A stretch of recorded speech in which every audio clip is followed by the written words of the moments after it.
The church doors exploded inward with a crash that shook dust from the rafters. Margaret Hale's hands froze on her wheelchair as three men swaggered down the aisle, their laughter echoing like breaking glass. A cripple playing bride? Mayor Tate's voice dripped venom. Her father's killers had come to finish what they started, but they didn't see the silent cowboy rise behind them, didn't see death itself step from the shadows. Before you discover how this story ends, follow along and comment your city below so I can see how far Margaret's courage travels. The Wyoming wind howled like a wounded animal outside the small wooden church, rattling the warped window frames and sending fingers of cold air through every crack in the walls. Inside, candlelight flickered against whitewashed boards, casting dancing shadows that seemed to whisper warnings nobody wanted to hear. Margaret Hale sat alone in her wheelchair at the back of the church, her gloved hands gripping the worn wooden armrests so tightly her knuckles had gone white beneath the thin fabric. She was 26 years old and had been beautiful once, the kind of beautiful that made young ranch hands stammer and forget their own names. Her hair, the color of autumn wheat, was pulled back in a simple bun that did nothing to hide the sharp intelligence in her gray-green eyes. Those eyes had seen too much for someone so young. They held the weight of grief and rage, and something harder, something that made men uncomfortable when they looked at her directly. Determination, maybe, or the kind of fury that burns so hot it turns to ice. The wheelchair was 4 years old, constructed of bent wood and iron by a blacksmith who'd wept while he worked. The left wheel squeaked, had squeaked since the day she'd first sat in it, her spine shattered and her father's blood still drying on her riding dress. She'd never had it fixed. The sound reminded her what they'd taken, reminded her why she was here, about to marry a man she barely knew, in a ceremony that felt more like a business transaction than a wedding. But business was what kept you alive in the Wyoming Territory in 1883. Love was a luxury for people who weren't drowning. Reverend Paul Michaels stood at the altar, his weathered hands clasping a worn Bible against his chest like a shield. He was a good man, one of the few left in Sweetwater Springs who hadn't bent his knee to Mayor Randall Tate's corruption. His presence here today was a small act of defiance that could cost him everything. Margaret saw the way his fingers trembled slightly, the way his eyes kept darting toward the door. "Are you certain about this, Miss Hale?" His voice was gentle, the kind of gentle that made her want to scream. She'd heard that tone too many times, the pitying, careful way people spoke to her now, as if her broken legs had somehow broken her mind too. "I'm certain, Reverend." Her voice came out stronger than she felt. "Is Mr. Ward here yet?" Before the Reverend could answer, the side door creaked open. Margaret turned her wheelchair, a practiced motion that no longer made her wince with phantom pains, and watched as Elias Ward stepped into the church. He was a tall man, lean in the way of someone who'd known hunger and hard work, with shoulders broad enough to carry more than his share of burden. His hair was dark, almost black, falling past his collar in a way that suggested he cut it himself with a knife when it got in his eyes. He wore his only good shirt, white cotton, carefully cleaned, and dark trousers tucked into worn boots. His hat was in his hands, turning slowly between fingers that were scarred and calloused from work she could only imagine. But it was his eyes that always struck her. Gray as storm clouds, quiet as deep water, holding something ancient and sad that made her chest ache when she looked too long. He'd never spoken to her, couldn't speak to anyone, the town gossip said. But those eyes spoke volumes if you knew how to listen. He crossed the church in that slow, deliberate way he moved, each step measured and purposeful, as if sudden movements were dangerous things. When he reached her, he knelt, actually knelt, so they were eye to eye. He looked at her the way her father used to, before the accident, before everything went dark. Like she was whole, like she was enough. She felt her throat tighten dangerously. "Thank you for coming." He nodded once, then reached into his shirt pocket and pulled out something small wrapped in cloth. He placed it in her hands without ceremony, without the kind of performative gallantry that always made her feel like a charity case. She unwrapped it carefully. It was a carving, no bigger than her palm, a bird in flight, wings spread wide. But one wing was broken, bent at an angle that should have made flight impossible. Yet the bird soared anyway, its head tilted toward the sky with what looked like fierce joy. Margaret's vision blurred. She blinked hard, refusing to let the tears fall. Not here. Not now. It's beautiful. Elias stood and offered his hand. She took it, feeling the roughness of his palm, the strength in his fingers. He didn't try to lift her, didn't treat her like something fragile. He simply held her hand and waited. "Shall we begin?" Reverend Michaels asked softly. Margaret nodded, and Elias wheeled her forward toward the altar. The Reverend opened his Bible, cleared his throat, and began to speak words about love and commitment that felt surreal in their ordinary beauty. This wasn't a normal wedding. This was survival dressed up in borrowed ceremony. "Marriage is not to be entered into lightly," the Reverend intoned, and Margaret almost laughed at the absurdity. Nothing about her life was light anymore.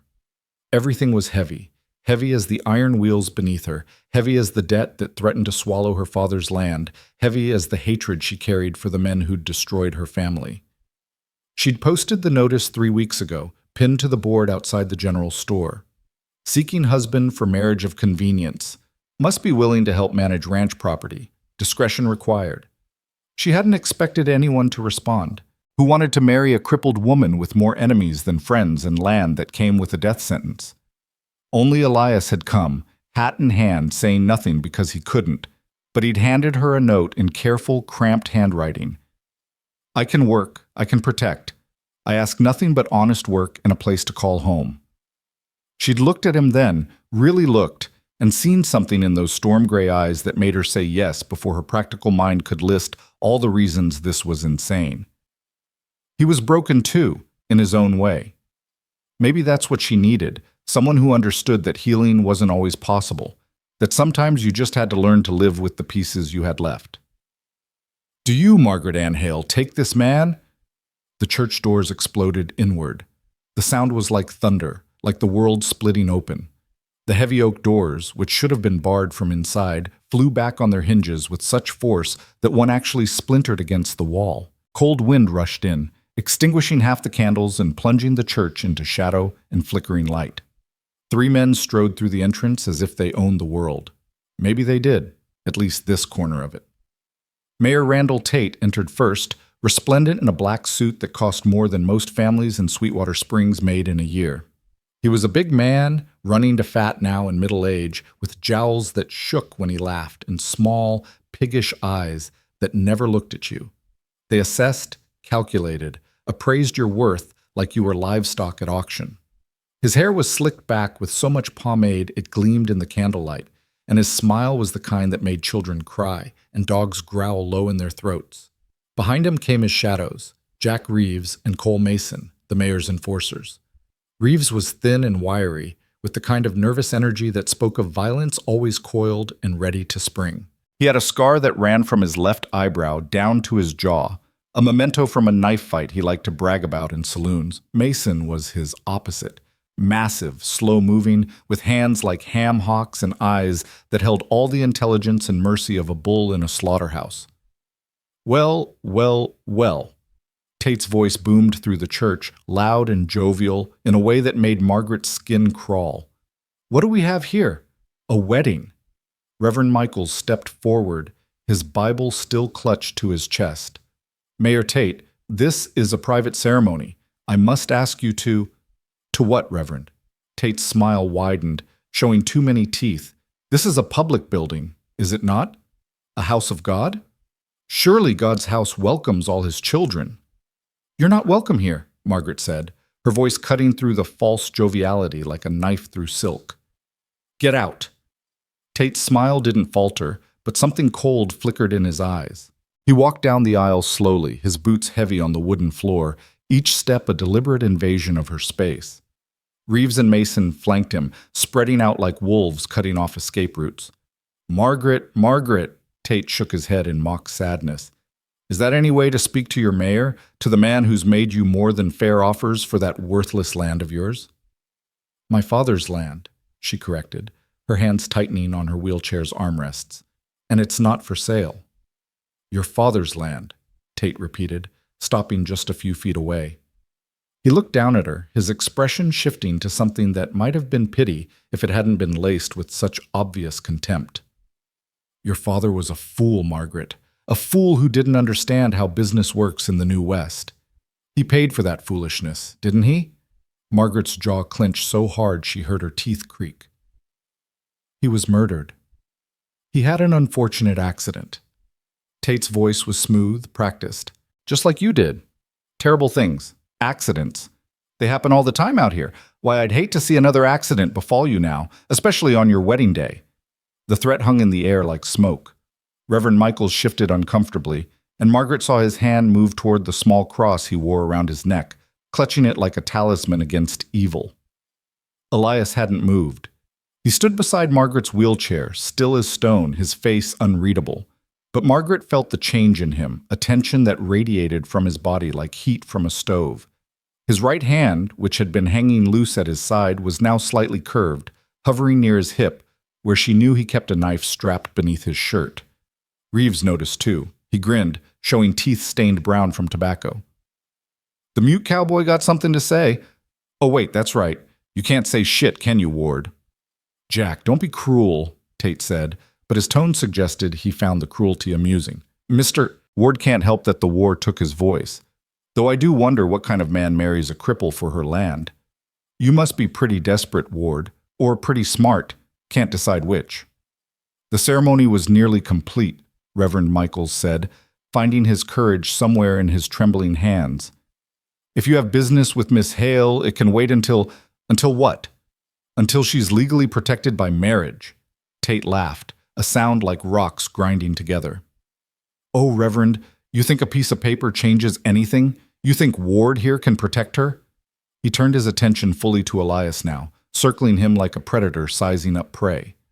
Elias didn't turn, didn't track him with his eyes, but Margaret could see the way his body adjusted slightly, always keeping Tate in his peripheral vision. You know what I think happened to you in the war, Ward? Tate leaned in close, his breath probably reeking of whiskey and cigars. I think you were a coward. I think you were running when you got shot. That's why you can't talk about it. Shame's got your tongue worse than any bullet. Margaret felt fury rise in her chest, hot and sharp. You don't know about... Shut up, girl. The joviality vanished from Tate's voice like a candle being snuffed. He didn't even look at her, his eyes fixed on Elias. I'm talking to your intended. Tell me, Ward, do you really think you can stand against me? Against my men? Against the entire... Elias moved. It wasn't much. Just a slight shift of his weight, a fractional turn of his shoulders.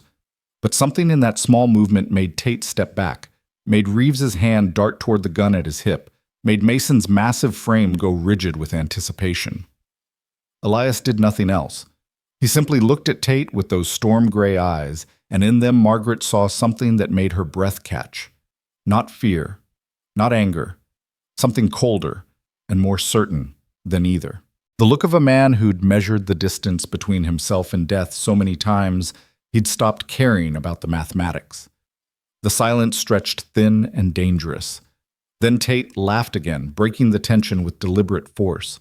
You've got stones, Ward. I'll give you that. But stones don't stop bullets.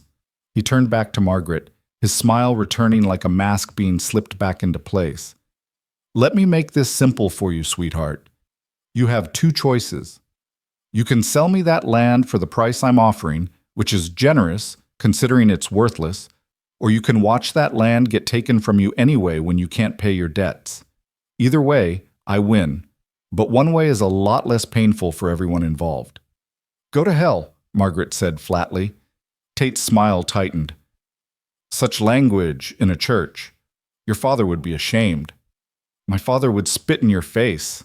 Your father, Tate said, his voice dropping to something soft and dangerous, got himself killed interfering in business that wasn't his concern. He should have taught you better, should have taught you that in this territory power is the only thing that matters. And power, my dear crippled Margaret, is something you don't have. He turned as if to leave, then stopped, snapping his fingers as if he'd just remembered something. Oh, I almost forgot. Jack, show Miss Hale what we think of her little marriage scheme. Reeves moved fast, faster than Margaret expected. He covered the distance between them in 3 long strides. His scarred face split in a grin that held no humor at all. His hand shot out and grabbed the small carved bird from where Margaret had placed it on her lap, holding it up to the flickering candlelight. This your wedding present? He turned it over in his grimy fingers. Cute. Real cute. A broken bird for a broken bride. Give it back, Margaret said, her voice low and dangerous. Or what? Reeves tossed the carving up and caught it, like a child playing with a toy. You gonna wheel over here and take it from me? Margaret's hands moved to the wheels of her chair, ready to do exactly that, but Elias's hand came down gently on her shoulder. One touch, barely there, but she felt the message in it. Wait. Reeves laughed, a high, nasty sound. Oh, look at this. The cripple needs her mute to fight for her. How romantic. He held the carving up higher, dangling it between two fingers. You know what I think? I think this is the perfect symbol for this whole pathetic situation. He dropped it. The carved bird hit the wooden floor and shattered into 3 pieces. Margaret heard a sound escape her throat, something between a gasp and a growl. That carving had meant something. The first thing in 4 years that had made her feel like maybe, just maybe, she could still fly with broken wings. And this bastard had destroyed it like it was nothing. Oops, Reeves said, his grin widening. Guess it wasn't made very well, just like this marriage isn't gonna… Elias moved. One moment he was standing still, the next his hand was locked around Reeves's wrist with a grip that made the smaller man yelp in surprise and pain. Elias's face hadn't changed, still calm, still unreadable, but his eyes had gone cold and flat, like a wolf's eyes in winter. Reeves tried to jerk away and couldn't. He tried again, pulling with all his strength, his face reddening with effort. Elias's grip didn't budge. Instead, Elias began to squeeze. Margaret heard something pop. Cartilage, maybe, or small bones grinding together. Reeves's grin vanished, replaced by a grimace of pain. He clawed at Elias's hand with his free one, but it was like trying to pry open an iron shackle with bare fingers. Jack! Mason lurched forward, his hand going for his gun, but Tate held up a hand to stop him. Not yet, the mayor said quietly, his piggy eyes glittering with something that might have been amusement or anticipation. Let's see what the mute does. Elias slowly, deliberately, forced Reeves to his knees. The scarred man fought it, his boots scrabbling for purchase on the wooden floor, but it was useless. Elias pressed him down with patient, implacable force until Reeves was kneeling on the broken pieces of the carved bird, his wrist twisted at an angle that made Margaret wince in sympathy despite her hatred for the man. Then Elias looked at Tate. Just looked at him, his meaning crystal clear. This is what I can do to your men. Imagine what I can do to you. For a moment, just a heartbeat, Margaret saw something flicker in Tate's eyes. Not quite fear, but a recognition that he might have underestimated the silent cowboy standing before him. Then the mayor laughed, loud and hard. Well, maybe you're not completely useless after all, Ward. Let him go. Elias didn't move. I said let him go, Tate repeated, his voice harder now. Unless you want to see just how fast Mason can draw that gun of his. The church had gone silent except for Reeves's ragged breathing and the wind howling outside. Margaret realized she'd been holding her breath. Slowly, carefully, Elias released Reeves's wrist and stepped back, his hands returning to his sides. Reeves scrambled to his feet, cradling his injured wrist against his chest, his face twisted with humiliation and rage. You son of a… Jack, Tate's voice cracked like a whip. We're leaving. We're leaving, Tate repeated. He smoothed down his expensive suit and looked at Margaret with an expression that held no warmth, no humanity, just cold calculation. You have 1 week, Miss Hale. 1 week to reconsider my offer. After that, well, accidents happen. You know that better than anyone. He turned and walked toward the door, Mason following like a faithful hound. Reeves lingered, his eyes burning with hatred as he stared at Elias. This ain't over, mute. Not by a long shot. Then he was gone, and the 3 men disappeared into the Wyoming wind, leaving the church feeling somehow colder and darker than before. Reverend Michaels released a breath he'd been holding and sank into the front pew, his legs suddenly unable to support him. Dear God, he whispered. Dear God in heaven. Margaret looked down at the broken pieces of the carved bird scattered across the floor. 4 years of holding herself together, 4 years of refusing to break, and somehow this stupid small destruction was what made her feel like crying. Elias knelt again, gathering the pieces carefully in his large hands. He held them out to her, and she saw that his fingers were trembling slightly. Not from fear, she realized, but from restraint. From the effort it had taken not to snap Reeves's wrists like kindling, not to reach for the knife at his hip and end things the way he'd probably been trained to end things in the war. "It's broken," she said, her voice coming out smaller than she intended. Elias shook his head. He pointed to the pieces, then to her, then made a gesture like putting things together. He'd fix it, the gesture said. Things that were broken could be made whole again, given time and care and steady hands. Margaret looked at this strange, silent man who'd agreed to marry her for reasons she didn't fully understand, who just faced down 3 armed men without saying a word, who was now carefully collecting pieces of carved wood like they were precious jewels. Something shifted in her chest. Not love, not yet, but maybe the first seed of something that could grow into it, given time.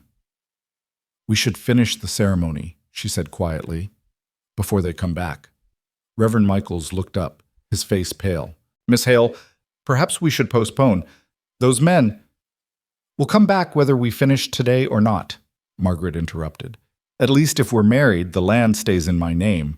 There are legal protections, however small." "Marriage won't stop Tate," the Reverend said gently. "You know that." "No," Margaret agreed, "but maybe it'll slow him down long enough for us to figure out how to stop him ourselves." Elias stood and offered his hand again. This time, when she took it, she squeezed hard, trying to communicate something she didn't have words for. "Thank you. I'm sorry. I'm glad you're here. I hope I haven't just killed us both." His fingers squeezed back. "I understand. I'm not going anywhere. We'll figure it out together." Reverend Michaels stood on shaky legs and opened his Bible again, finding his place. "Very well," he said, his voice gaining strength. "If you're certain." "I'm certain," Margaret said, and meant it. "Do you, Margaret Ann Hale, take this man to be your lawfully wedded husband, to have and to hold from this day forward, for better or for worse, for richer or for poorer, in sickness and in health, until death do you part?" The words felt heavy with meaning she hadn't expected. This wasn't supposed to be real. This was supposed to be a transaction, a legal maneuver, a chess move in a game she was losing. But looking at Elias, at the way he stood so solid and sure beside her, at the way he'd stepped between her and violence without hesitation, at the way he held broken pieces like they still mattered, she felt the words sink into her bones like truth. "I do," she said clearly. "And do you, Elias Ward, take this woman to be your lawfully wedded wife, to have and to hold from this day forward, for better or for worse, for richer or for poorer, in sickness and in health, until death do you part?" Elias couldn't speak the words, but he nodded once, firm and certain, his storm gray eyes never leaving Margaret's face. Then he did something she didn't expect. He took her hand and placed it over his heart, holding it there so she could feel the steady, strong beat beneath his shirt. It was a vow more powerful than any words could be. "Then by the power vested in me by the territory of Wyoming, and by God Almighty, I pronounce you husband and wife." Reverend Michaels closed his Bible, looking relieved that they'd made it through. You may seal your union with a kiss, if you wish." Margaret felt heat rise in her cheeks. She hadn't thought about this part, hadn't thought about the actual physical reality of being married, of having a husband who was allowed to touch her, to be close to her in ways no one had been since before the accident. Elias seemed to sense her hesitation. He knelt again, always kneeling, always bringing himself to her level, rather than forcing her to crane her neck to look up at him, and waited. The question was clear in his eyes. "May I?" She nodded, just a tiny movement, and he leaned forward slowly, giving her time to change her mind, to pull away. His lips brushed hers so gently she might have imagined it, a whisper of contact that tasted like promises and hope and something dangerous that might have been the beginning of love. When he pulled back, his eyes held a question. Margaret felt her breath catch, felt something tight and scared in her chest begin to loosen, just a fraction. "Well," she said, trying for levity and almost achieving it, "I suppose that makes it official." Elias smiled, actually smiled, a small curve of his lips that transformed his entire face, making him look younger and less haunted for just a moment. He stood and took the handles of her wheelchair, ready to push her down the aisle and out into whatever came next. But before they could move, the church door opened again. All three of them froze, fear lancing through Margaret like lightning. Had Tate come back? Had he decided 1 week was too generous, that he'd finished this now? But the figure in the doorway wasn't Tate or his men. It was a woman, old, bent with age, wrapped in layers of faded shawls against the cold. She shuffled into the church with the slow determination of someone who'd walked a long way and wouldn't be turned aside. Margaret recognized her. Mary Whitehorse, one of the Cheyenne women who lived on the edge of town. Her husband had died 2 winters ago, and her children had moved north to the reservation. She survived on charity and odd jobs, cleaning houses for people who'd mostly forgotten how to see her as human. "Mrs. Whitehorse," Reverend Michaels said gently, "is everything all right?" The old woman ignored him, her dark eyes fixed on Margaret. She crossed the church with surprising speed, her weathered hands reaching out to cup Margaret's face with calloused tenderness. "Little sister," she said in heavily accented English, "you marry the soldier." It wasn't a question. Margaret nodded, unsure what else to do. Mary smiled, showing gaps where teeth used to be. "Good. Good." Then she turned to Elias and spoke rapidly in Cheyenne, her hands moving in signs Margaret didn't understand. Elias's eyes widened slightly, and he responded in the same language, not with his voice, obviously, but with hand signs that flowed like water, like he'd spoken this way his whole life. They conversed for a long moment while Margaret watched, fascinated. She'd never seen Elias communicate so freely, so fluidly. His hands told stories, asked questions, gave answers with a grace that made her realize how much was trapped inside him, how much he had to say that the world never heard because they couldn't be bothered to learn his language. Finally, Mary turned back to Margaret. "This man," she said, pointing at Elias, "he is not broken. His voice is here." She tapped her chest over her heart. "And here." She tapped her forehead. "The spirits speak through him differently, but they speak loud. You listen with more than ears, yes? You listen with eyes, with heart. Then you will hear him." Before Margaret could respond, Mary reached into her shawls and pulled out something wrapped in soft leather. She pressed it into Margaret's hands, closing Margaret's fingers around it firmly. "Protection," the old woman said simply, "for the fight coming. You will need courage like the hawk, seeing far, striking true. You have this already, but remember, the hawk's strength is not in her wings alone, but in knowing when to fly and when to wait. Patience is also a weapon." Then, as quickly as she'd come, Mary Whitehorse shuffled back toward the door. She paused on the threshold, turning to look at them both one last time. "They will try to break you," she said quietly. "All of them. But a thing already broken cannot break again. It can only be remade stronger. This is truth the spirits taught me when I lost everything. May they teach you the same." She disappeared into the wind, leaving the three of them staring after her in silence. Margaret unwrapped the leather carefully. Inside were 2 things, a single hawk feather, banded in brown and white, and a small medicine bag sewn with intricate beadwork. The bag was warm in her palm, as if it held something alive. "What did she say to you?" Margaret asked Elias. "In Cheyenne?" Elias reached into his shirt pocket and pulled out a small notebook and pencil. Always carried, Margaret realized. His only reliable way to communicate with people who didn't know sign language. He wrote quickly and held it up. "She said you saved her grandson 4 years ago, the day of your accident. She's been praying for you ever since. She says the spirits told her you would rise again, but not in the way anyone expects." Margaret felt her throat tighten. She remembered that day, remembered the little boy, maybe 6 years old, who darted into the street chasing a ball just as a wagon came careening around the corner. She'd been on horseback, had reacted without thinking, spurring her mare forward to scoop the child up. She'd gotten him clear just before 2 of Tate's drunken ranch hands, racing their wagon for sport, would have crushed him. They'd fired their guns at her horse, said later it was an accident, that they'd been trying to get the mare under control. But Margaret had seen their eyes, had seen the cold intent. Her father had been getting too close to uncovering their boss's land fraud schemes. Her accident was a warning. Her father's death, 6 months later, was the exclamation point. She'd saved that boy's life and lost the use of her legs in the bargain. Some days she thought it was a fair trade. Other days she wasn't so sure. "I didn't know," she whispered, staring at the feather. "I never knew his grandmother was still in town." Elias wrote again. "She watches over you, says you have more guardians than you know, waiting for the right moment." Margaret wanted to ask what that meant, but exhaustion was suddenly crashing over her like a wave.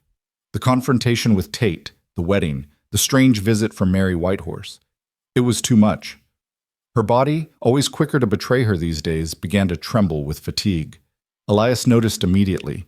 He tucked his notebook away and knelt beside her wheelchair, his eyes full of concern and a question.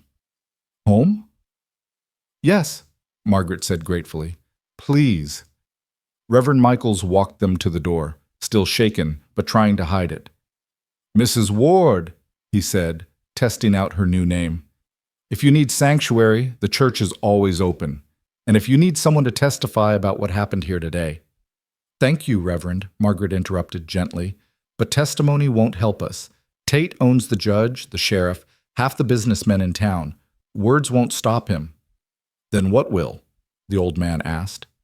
Margaret looked up at Elias, at the quiet strength in his weathered face, at the promise of protection in his storm-gray eyes. "I don't know yet," she admitted, "but I'm going to figure it out, or die trying."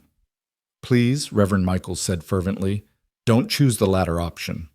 Margaret smiled despite everything. "I'll do my best."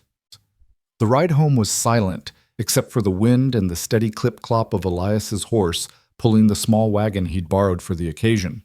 He'd lined the wagon bed with blankets and helped Margaret transfer from her wheelchair with a care that made her ache with something she couldn't name. Not pity. She'd no pity anywhere, had seen it in 1,000 eyes over the past 4 years. This was something else. Respect, maybe. Or the simple acknowledgement that she was a person who deserved dignity. Her land, her father's land, she still thought of it that way, lay 8 miles outside Sweetwater Springs, a sprawling piece of valley floor that had once supported cattle and horses and dreams of building something lasting. Now it was mostly scrub grass and memories, with a small house that needed repairs she couldn't afford, and a barn that listed to one side like a drunk leaning into the wind. But it was hers, the last piece of her father that hadn't been taken or destroyed. She'd burn it to the ground herself before she let Randall Tate get his greedy hands on it. Elias helped her down from the wagon with the same careful strength he'd shown in the church, then retrieved her wheelchair and settled her into it. The sun was starting to set, painting the Wyoming sky in shades of orange and purple that hurt to look at because they were so beautiful, and beauty felt dangerous now, like something that could be weaponized against her. "Come inside," she said. "We should talk. Or, well, I should talk. You can write. We need to figure out what happens now."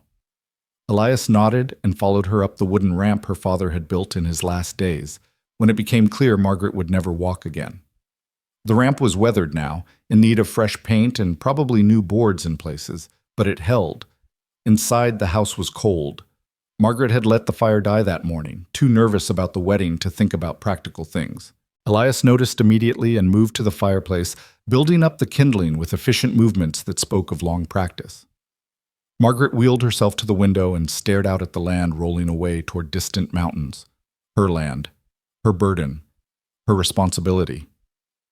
"I should explain," she said quietly, not turning around, "why I needed a husband. Why you?"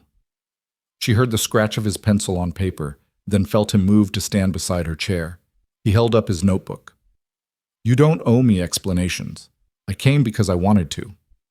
"Why?" The question burst out of her more forcefully than she'd intended. "Why would you want to marry someone like me? We barely know each other. You fixed my wheelchair twice and brought me firewood last winter, and that's all we've ever done. Why would you tie yourself to this disaster?" Elias's pencil moved across the paper, slower this time, as if he was choosing his words with even more care than usual. When he held up the notebook, Margaret had to lean closer to read in the fading light. "Because 4 years ago, I watched you save a child's life and lose everything. I watched your father fight for justice until they murdered him. I watched you refuse to break when anyone else would have crumbled. You asked why I would tie myself to your disaster. I ask, Why would I not stand beside someone with that much courage? Margaret felt something crack inside her chest. Not breaking, but opening, like ice splitting in spring thaw. She'd spent 4 years being strong because she had no choice, because the moment she stopped being strong, she'd fall apart completely. But this man, this silent stranger who was now her husband, saw her strength as something worth protecting, rather than something to exploit or pity. Tate wants this land, she said, forcing herself to focus on practical matters before the emotions overwhelmed her. My father discovered he's been forging land deeds, claiming territory that belongs to Cheyenne families and small ranchers who can't afford lawyers. Pa was the territorial magistrate. He had the authority and the evidence to bring Tate down.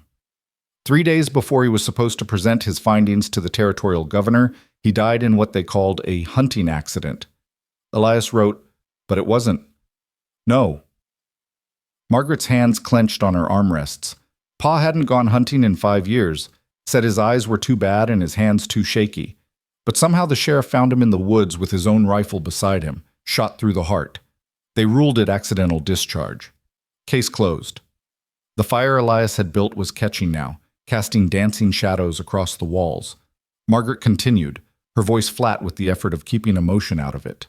The evidence disappeared. Pa's office was ransacked the night he died. Every document, every deed, every piece of proof gone. I tried to tell the territorial marshal, but he said without evidence there was nothing to investigate. Coincidentally, the marshal's son married Tate's daughter 2 months later. Elias's jaw tightened. He wrote rapidly, "So Tate has the law, has the money, has the power. What does he need your land for specifically?" "Water." Margaret wheeled herself closer to the map that hung on the wall near the fireplace, one of the last things her father had left her besides the land itself. She traced the blue line that ran through her property. "Silver Creek runs through here. It's the only reliable water source for 20 miles in any direction. Whoever controls this land controls water rights for half the valley. Tate's been buying up surrounding ranches cheap from families he's driven into debt. But without my water, his land is worthless for cattle. He needs me gone." She turned to look at Elias, expecting to see fear or doubt or the beginning of regret in his eyes. Instead, she saw calculation, the quiet, methodical thinking of someone who'd faced worse odds and survived. He wrote, "How much time do we actually have?" He said 1 week, but men like that don't honor their own deadlines. "A month, maybe." Margaret rubbed her temples, feeling the headache that had been building all day. "I have debts, medical bills from after the accident, taxes on the land, fees I can't pay. Tate holds most of the notes through various intermediaries. He can call them due whenever he wants. I've been stalling, but..." She trailed off, the hopelessness of it all washing over her again. Elias knelt in front of her wheelchair, his gray eyes intense in the firelight. He wrote something and held it up close to her face. "But now you have help. We'll find a way." "Why do you care?" The question came out sharper than she meant it, laced with 4 years of bitterness and pain. "You don't know me. You don't owe me anything. You could leave right now, annul this marriage in a week, and nobody would blame you. Why would you stay and fight a battle you can't win?" Elias looked at her for a long moment, then reached up and carefully unpinned the collar of his shirt. Margaret watched, confused, as he pulled the fabric aside to reveal his throat. The scar was massive, a twisted rope of tissue that ran from just below his left ear across his larynx and disappeared beneath his collarbone. It looked like someone had tried to cut his head off and almost succeeded. The wound was old, years healed, but so severe that Margaret felt bile rise in her throat, imagining the pain it must have caused. Elias's hand moved to his notebook. "Battle of Cedar Creek, 1864. Confederate soldier got behind our lines. By the time I killed him, he'd already cut deep enough to destroy my voice forever. The doctor said I should have died, said it was a miracle I survived at all." He paused, and Margaret watched him wrestle with whether to continue. Finally, he wrote more. "For 2 years after the war, I wished I had died. I couldn't talk, couldn't explain myself, couldn't be understood. People looked at me like I was stupid or crazy. I drifted from town to town, taking work nobody else wanted, sleeping in barns, eating scraps. I thought about putting a bullet in my head every single day." Margaret's hand moved without her conscious decision, reaching out to cover his where it rested on his notebook. His skin was warm and rough with calluses. Elias continued writing with his free hand, the words coming slower now. Then I came to Sweetwater Springs, took a job mucking stables for a rancher who didn't care if I could talk or not. And one day I saw you. He looked up at her, and the intensity in his eyes made her breath catch. You were in town, he wrote, arguing with the banker about an extension on your loan. He was talking to you like you were a child, using that voice people use with cripples and idiots. And you looked him dead in the eye and said, Mr. Patterson, I may not be able to walk, but I can still count, and your math doesn't add up. You caught him trying to inflate the interest rate, made him recalculate right there in front of everyone. Margaret remembered that day, remembered the humiliation of having to fight for basic dignity, remembered the way people had stared. Elias's pencil moved again. You wheeled yourself out of that bank with your head high, and I thought, there's someone who knows what it's like to be underestimated, someone who refuses to be less than she is just because the world wants her to be. I thought, that's someone worth knowing. He flipped to a new page. So I fixed your wheelchair the first time it broke. Brought you firewood when I saw you were out. Small things, because I didn't know how to do big things. Didn't know if you'd want my help. But I watched you fight day after day, and I thought, if someone like that ever needs someone to fight beside her, I want to be that person, not because you need rescuing, but because warriors should fight together. Margaret's vision blurred with tears she'd sworn she wouldn't cry. I'm not a warrior. I'm a crippled woman in a chair who can't even protect her own land. Elias shook his head firmly. He wrote in large letters, You're alive when easier to die. You fight when easier to quit.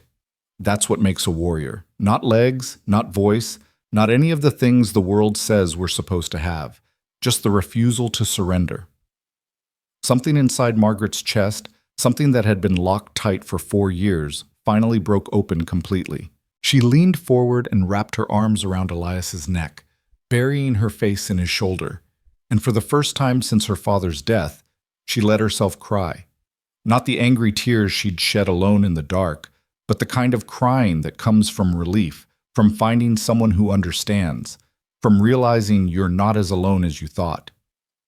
Elias held her carefully, one hand coming up to rest between her shoulder blades, steady and warm. He smelled like leather and wood smoke and something clean she couldn't identify. He didn't try to shush her or tell her it would be okay. He just held her and let her break apart in the safety of his arms, knowing she'd put herself back together when she was ready. When Margaret finally pulled back, her face was blotchy and her eyes were red, and she probably looked like a mess. But Elias's expression held nothing but gentleness. He reached up and carefully wiped her cheeks with his thumb, then smiled that small, transforming smile that made him look younger. Sorry, Margaret said, her voice hoarse. I don't usually... Elias shook his head and wrote, Don't apologize for being human. They stayed like that for a moment, the fire crackling behind them and the Wyoming wind howling outside, and Margaret felt something shift in her understanding of what this marriage might become. Maybe it had started as a transaction, but it was already becoming something more complicated, something that felt dangerous in an entirely different way than Tate's threats. A sharp knock on the door shattered the moment. Both of them froze. It was full dark now, and nobody came out to Margaret's ranch after nightfall unless they were bringing trouble. Elias rose smoothly to his feet, his hand going to his hip where Margaret now noticed he wore a gun she hadn't seen before, a well-maintained Colt revolver that looked like it had seen significant use. He moved to the door with that same careful, deliberate grace, positioning himself between Margaret and whoever was outside. When he opened the door, his body blocked most of her view, but she heard a familiar voice that made her stomach drop. Evening, Ward. Is Mrs. Ward receiving visitors? Sheriff Dutch Calloway pushed past Elias without waiting for an invitation. Not that Elias could have given one verbally anyway. The sheriff was a big man running to fat, with a thick mustache stained yellow from tobacco and eyes that held all the warmth of a snake's. He wore his badge like a shield against decency and his gun like a threat. Behind him came 2 deputies Margaret didn't recognize, both young and hard-looking, the kind of men who enjoyed wearing badges because it gave them license to hurt people legally. Sheriff, Margaret said coldly, not bothering to hide her hatred. You have a warrant? Now, Margaret, excuse me, Mrs. Ward, Why would I need a warrant to check on one of our citizens? Calloway's smile was all teeth and no humor. Heard you got married today. Came to offer congratulations. In the middle of the night. How thoughtful. Margaret positioned her wheelchair between the sheriff and her bedroom, where she kept her father's old hunting rifle. Not that she could get to it before they could draw their guns, but she felt better knowing it was close. Mayor Tate sends his regards, Calloway continued, walking around her small living room like he owned it. He picked up the carved bird pieces from where Margaret had set them on the table, turning them over in his meaty hands. Said there was some unpleasantness at the church today. Said your new husband here laid hands on Jack Reeves. That true, Ward? Elias stared at him without expression, his arms loose at his sides in a way that Margaret was learning to recognize, the deceptive relaxation of someone ready to move fast if needed. Now, I know you can't answer, Calloway said with false sympathy. So let me tell you how this is going to work. Assault is a serious crime in this territory. Witnesses saw you attack Reeves unprovoked. Could be you spend your wedding night in a cell instead of with your new bride. He was defending me, Margaret said flatly. Reeves destroyed my property. If anyone should be arrested— You have witnesses to that? Calloway interrupted. Besides your husband, who can't testify in court anyway on account of his condition? And besides Reverend Michaels, who I hear has gotten a bit forgetful in his old age. The threat was clear. They'd pressure Michaels to change his story, or simply ignore his testimony. Margaret felt rage building in her chest, hot and dangerous. What do you want, Calloway? The sheriff smiled. Just want to make sure everyone understands the law. See, Mayor Tate is a patient man. He's given you options, given you time. But patience has limits, and when those limits are reached— He paused, letting the words hang in the air. Well, sometimes folks have accidents. Fires start. Livestock wanders off. Water wells get poisoned. Terrible things. Accidents. He set the broken bird pieces down with exaggerated care and turned to face her directly. You're a smart girl, Margaret. Smarter than your daddy, I'd wager. He didn't know when to quit, and look what happened to him. Don't make the same mistake. Something in Margaret snapped. 4 years of fear and grief and swallowed rage came boiling up, and before she could think better of it, she was wheeling forward, her voice sharp as broken glass. Don't you dare speak about my father. You helped murder him, you corrupt son of a— One of the deputies moved, faster than Margaret expected, his hand raised to strike her. She saw it coming, but couldn't move fast enough to avoid it, frozen in her chair like the cripple they all saw when they looked at her. The blow never landed. Elias was there, his hand catching the deputy's wrist in midair with a grip that made the younger man cry out in pain. Then Elias moved, 3 precise motions so fast Margaret almost couldn't track them. He twisted the deputy's arm behind his back, swept his legs out from under him, and drove him face first into the floor hard enough to bounce. The second deputy went for his gun. Elias's boot caught him in the stomach, doubling him over. Then Elias's elbow came down on the back of his neck and he went down like a felled tree. The entire thing took maybe 3 seconds. Sheriff Calloway's hand was on his own gun now, halfway drawn, his face purple with shock and rage. But Elias's Colt was already out, cocked and pointed directly at the sheriff's forehead, steady as stone. The room went very, very quiet. You— Calloway started, but whatever he was going to say died when he saw Elias's eyes. There was no anger there, no fear, no emotion at all. Just the cold certainty of someone who'd killed before and would do it again without hesitation if necessary. Margaret found her voice, somehow keeping it steady. Sheriff Calloway, it appears your deputies just attempted to assault me in my own home. My husband defended me. That's legal under territorial law. Now, unless you want to add breaking and entering and attempted assault to the charges I'll be filing with the territorial marshal, I suggest you collect your men and leave. You can't, Calloway sputtered. Can't what? Defend myself? Report crimes? I may be a cripple, Sheriff, but I'm not stupid, and I'm not powerless. Not anymore. She looked at Elias, at the gun he held so steady it might have been carved from stone. I have a husband now.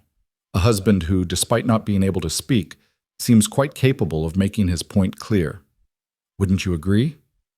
Calloway's face went through several shades of red and purple before settling on a sick gray. Slowly, carefully, He removed his hand from his gun and held both hands up. "You're making a mistake, girl. A big one." "No," Margaret said quietly. "The mistake was yours. You thought I was alone. You thought I was helpless. You were wrong on both counts." Elias made a gesture with his gun. "Get out." The message was clear even without words. The two deputies struggled to their feet, both groaning, one with blood streaming from his nose. Calloway backed toward the door, his eyes never leaving Elias's gun. "Mayor Tate will hear about this." "I'm counting on it," Margaret said. "Tell him next time he wants to threaten me, he should have the courage to come himself instead of sending lackeys." When they were gone, the sound of their horses fading into the night, Elias finally lowered his gun. His hand was shaking now, Margaret noticed. Not from fear, but from adrenaline crash, from the effort of holding himself back from doing something worse. He sank into the chair near the fire and put his head in his hands, the gun dangling from his fingers. Margaret wheeled over quickly and took the Colt from him, setting it on the table, then reached for his hands. They were ice cold despite the warmth of the room. "Hey," she said softly. "Elias, look at me." He raised his head, and she saw the ghosts in his eyes, memories of war, of violence, of things he'd done that he couldn't undo. She understood then what it had cost him to pull that gun, to stand ready to kill again after whatever he'd done in the war had destroyed his voice and left him haunted. "Thank you," she whispered. "Thank you for protecting me." He shook his head and reached for his notebook with trembling hands. "I shouldn't have drawn on him, made things worse. Now they'll come back with more men, more guns." "They were always going to come back with more men and guns," Margaret said firmly. "At least now they know we'll fight, that we're not going to roll over and let them take everything." Elias wrote, "I could have killed him. Was going to. Wanted to. But you didn't." Margaret squeezed his hands. "You showed restraint. You did exactly what needed to be done and nothing more. That's not a failure. That's control." He looked at her with those storm-gray eyes, and she saw the question in them. What kind of man does that make me? What kind of monster can kill so easily? "The kind who survives," Margaret answered the unspoken question. "The kind who protects the people he cares about. There's no shame in that." They sat together in silence for a long time, listening to the fire crackle and the wind outside. Margaret's mind was racing, trying to think through their options. Calloway would go straight to Tate. Tate would escalate. They had days, maybe hours, before something worse happened. "We need help," she said finally. "Allies, people who will stand with us against Tate."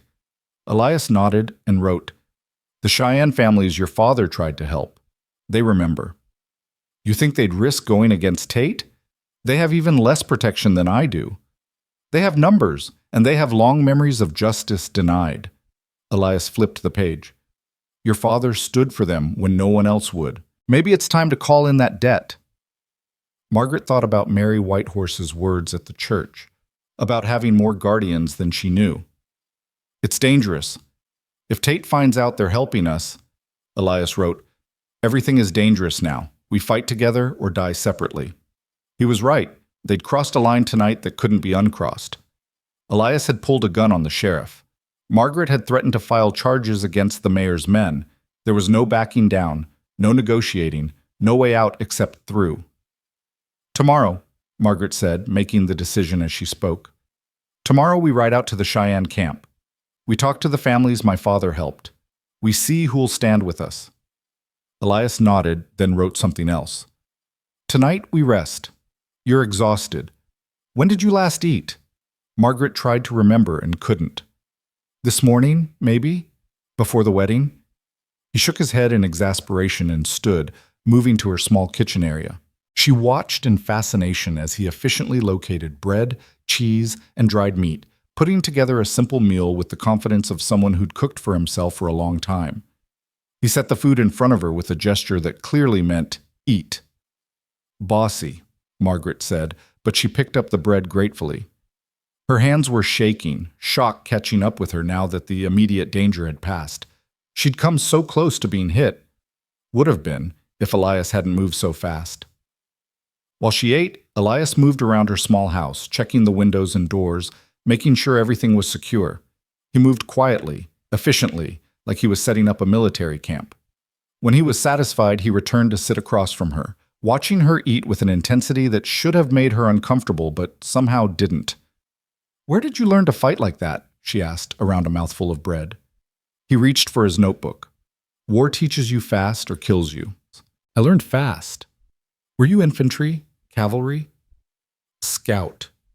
He wrote the words slowly, like it brought back memories he didn't want to revisit. "Went ahead of the main force, gathered intelligence, sometimes did things that needed doing quietly." Margaret understood what he wasn't saying. Scouts didn't just gather intelligence. They sabotaged enemy camps, assassinated officers, did the dirty work that regular soldiers couldn't. No wonder he moved so quietly, so purposefully. No wonder violence came to him so easily. "You must think I'm foolish," she said quietly, "for standing up to Tate, for not just selling and moving somewhere safe." Elias's pencil moved quickly. "I think you're the bravest person I've ever met. Foolish would be giving up. Brave is fighting even when you know you might lose."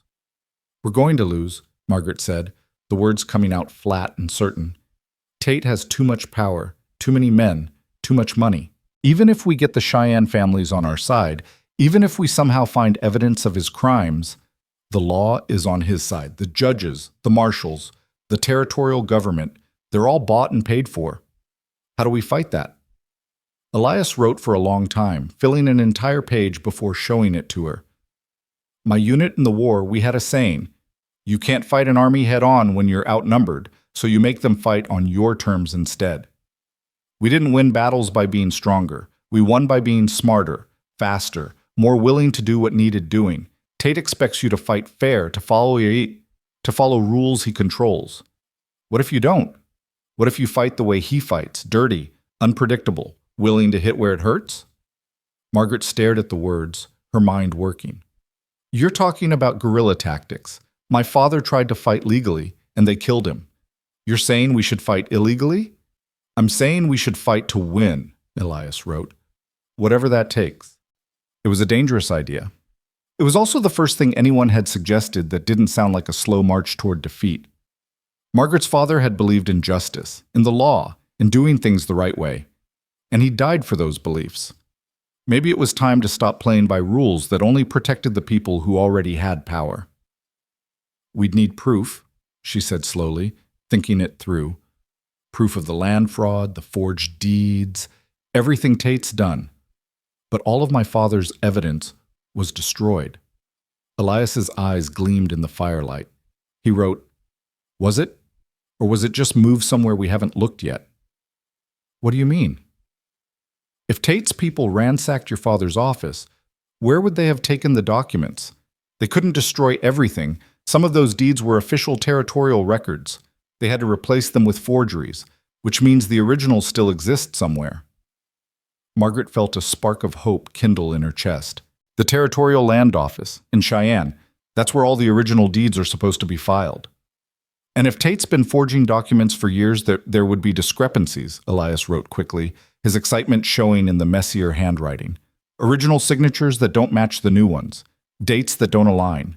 We'd need someone who knows what to look for, someone who can compare the documents without Tate knowing. Someone like a territorial magistrate." Margaret's mind was racing now. "My father had a colleague, Judge Abernathy in Laramie. They worked together for years. Pa trusted him completely. If we could get him to examine the land office records..." Elias nodded eagerly and wrote, "How far is Laramie?" 3 days hard ride, maybe 4 with..." She gestured at her wheelchair, at the reality of her limitations. But Elias was already writing, "Wagon can make it in 5 days. We take back roads, avoid main routes where Tate's men might watch. We're already married, so you traveling with me won't raise questions. We go to Laramie, talk to the judge, get him to investigate the land office. If we find proof, we can take it to the territorial governor," Margaret finished. "Bypass all of Tate's local connections. Go straight to the top." They looked at each other across the table, the plan taking shape between them like a living thing. It was dangerous. It was probably impossible. But it was something which was more than Margaret had had since her father died. "We'd have to leave soon," she said, before Tate realizes what we're doing. Elias wrote, "Tomorrow night. We spend tomorrow gathering supplies, talking to the Cheyenne families, making preparations. Anyone watching will think we're just settling into married life. Then we leave after dark, head north. By the time Tate realizes we're gone, we'll be halfway to Laramie. He'll send men after us. Probably." Elias's expression was grim, which is why we don't take the main road, and why we make sure we're ready to fight if they catch us. Margaret felt fear and excitement warring in her chest. This was it, the moment she'd been waiting for since her father's death. The chance to actually fight back, to do something more than just survive day to day. It might get her killed. It probably would get her killed. But at least she'd die trying, which was better than slowly drowning in debt and threats while Tate circled like a shark. "Okay," she said. "We do it. Tomorrow we prepare. Tomorrow night we ride." Elias reached across the table and took her hand, squeezing it firmly. When she met his eyes, she saw the same determination she felt, the same willingness to risk everything for a chance at justice. They were going to fight, and maybe, just maybe, they had a chance. The rest of the night passed in careful planning. Elias made notes on everything they'd need: supplies, weapons, routes, contingencies. Margaret sketched out what she remembered of the land office records from when she'd helped her father, trying to recall details that might help them prove fraud. They worked together in comfortable silence, occasionally writing notes back and forth, building trust with every shared idea. Around midnight, exhaustion finally caught up with Margaret. She'd been running on adrenaline and fear for so long that when it finally drained away, she felt hollowed out, barely able to keep her eyes open. "I should sleep," she said, her voice slurring slightly. "You can take my father's room. It's small, but the bed's decent." Elias shook his head and wrote, "I'll sleep out here. Keep watch in case they come back." "You need rest too." "I'll rest. But I'll rest where I can see the door." His expression was gentle but firm. "Let me do this. Please." Margaret was too tired to argue. She wheeled herself to her small bedroom, changed into a nightgown with fumbling fingers, and transferred to her bed. The last thing she saw before sleep took her was the thin line of firelight under her door and the shadow of Elias moving past it, awake, alert, standing guard. For the first time in 4 years, Margaret Hale, now Margaret Ward, fell asleep feeling safe. She woke to the smell of coffee and frying bacon, disoriented for a moment by the unfamiliar sounds of someone else moving around her house. Sunlight streamed through her bedroom window, bright and merciless, telling her she'd slept far later than usual. Margaret pulled herself upright with practiced efficiency, transferring to her wheelchair and making herself presentable as quickly as her sleep-fogged mind would allow.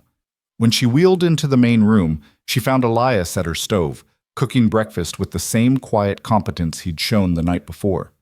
He'd already stoked the fire, swept the floor, and apparently fed her 2 chickens, judging by the fresh eggs sitting on the counter.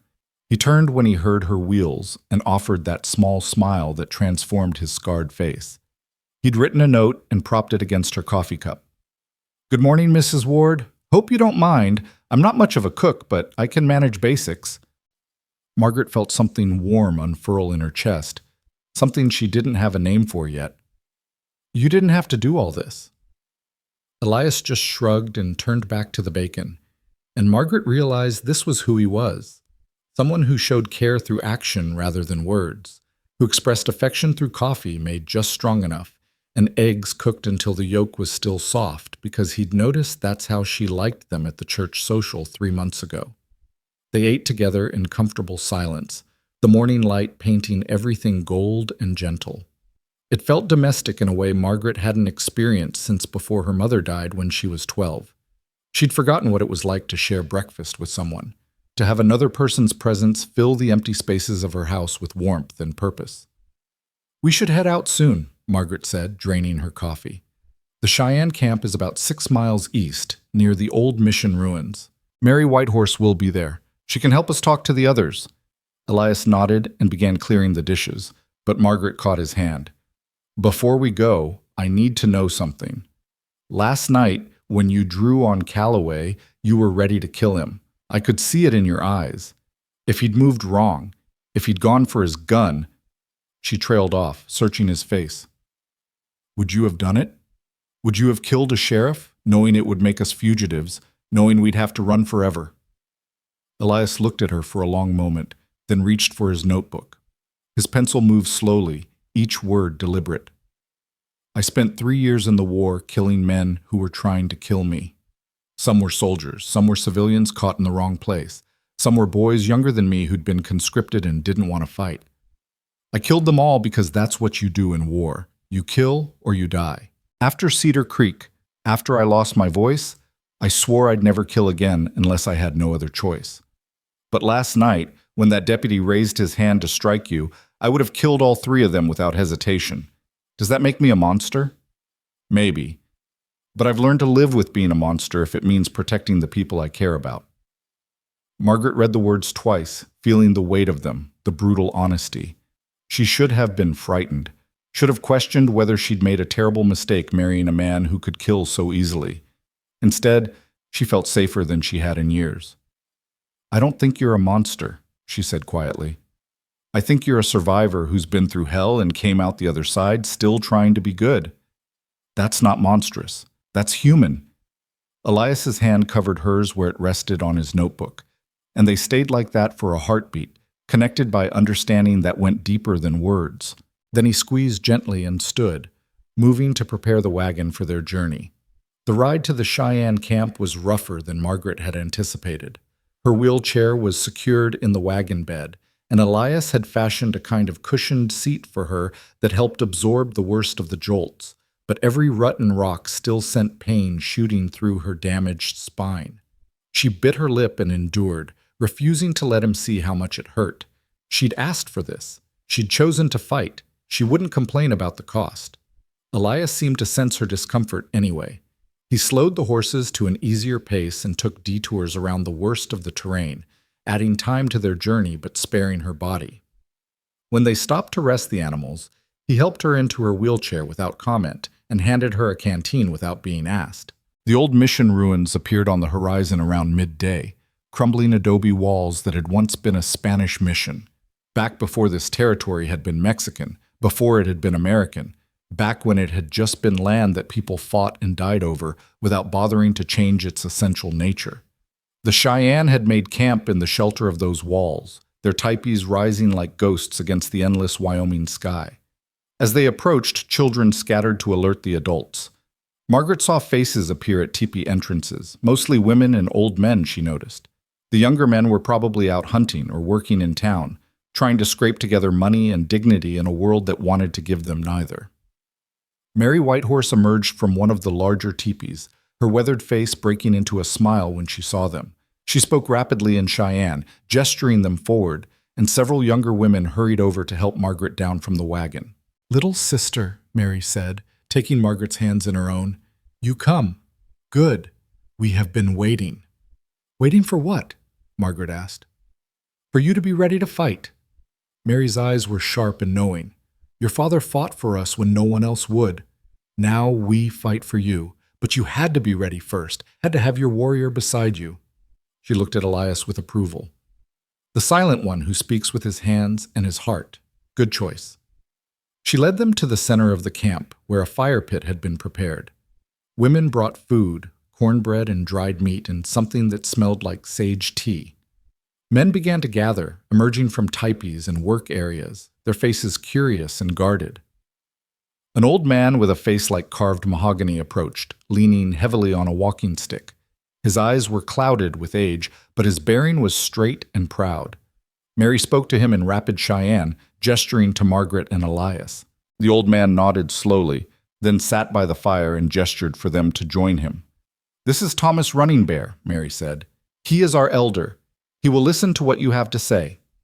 Margaret wheeled herself closer to the fire, feeling the weight of a dozen pairs of eyes on her. Elias stood behind her wheelchair, his presence solid and reassuring. She took a breath and began to speak. "My father was Magistrate Samuel Hale. Some of you knew him.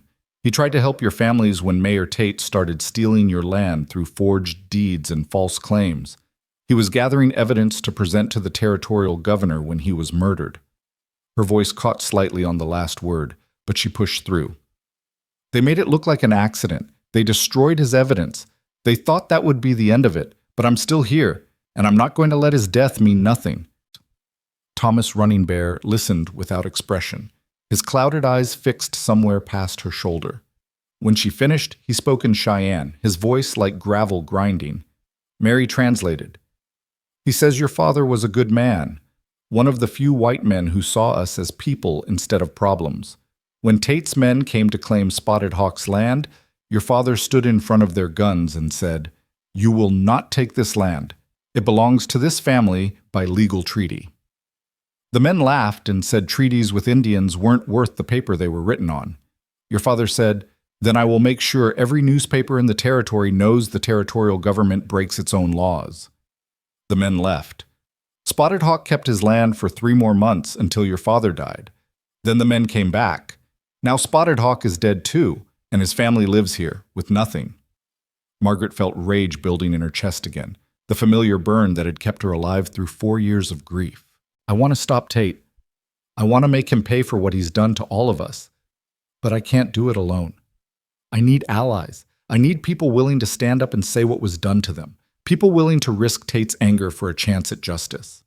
Thomas spoke again, longer this time, his hands moving in emphatic gestures. Mary listened carefully before translating. "He says justice is a white man's word for revenge that feels righteous.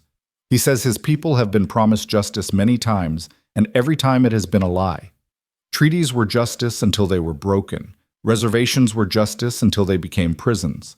Schools were justice until they became places where children forgot their language and their spirits. Why should he believe this time will be different?" The question hung in the air, heavy with history and pain. Margaret had no easy answer. She couldn't promise that the system would work this time when it had failed these people over and over again. She couldn't guarantee that fighting Tate wouldn't just bring more suffering.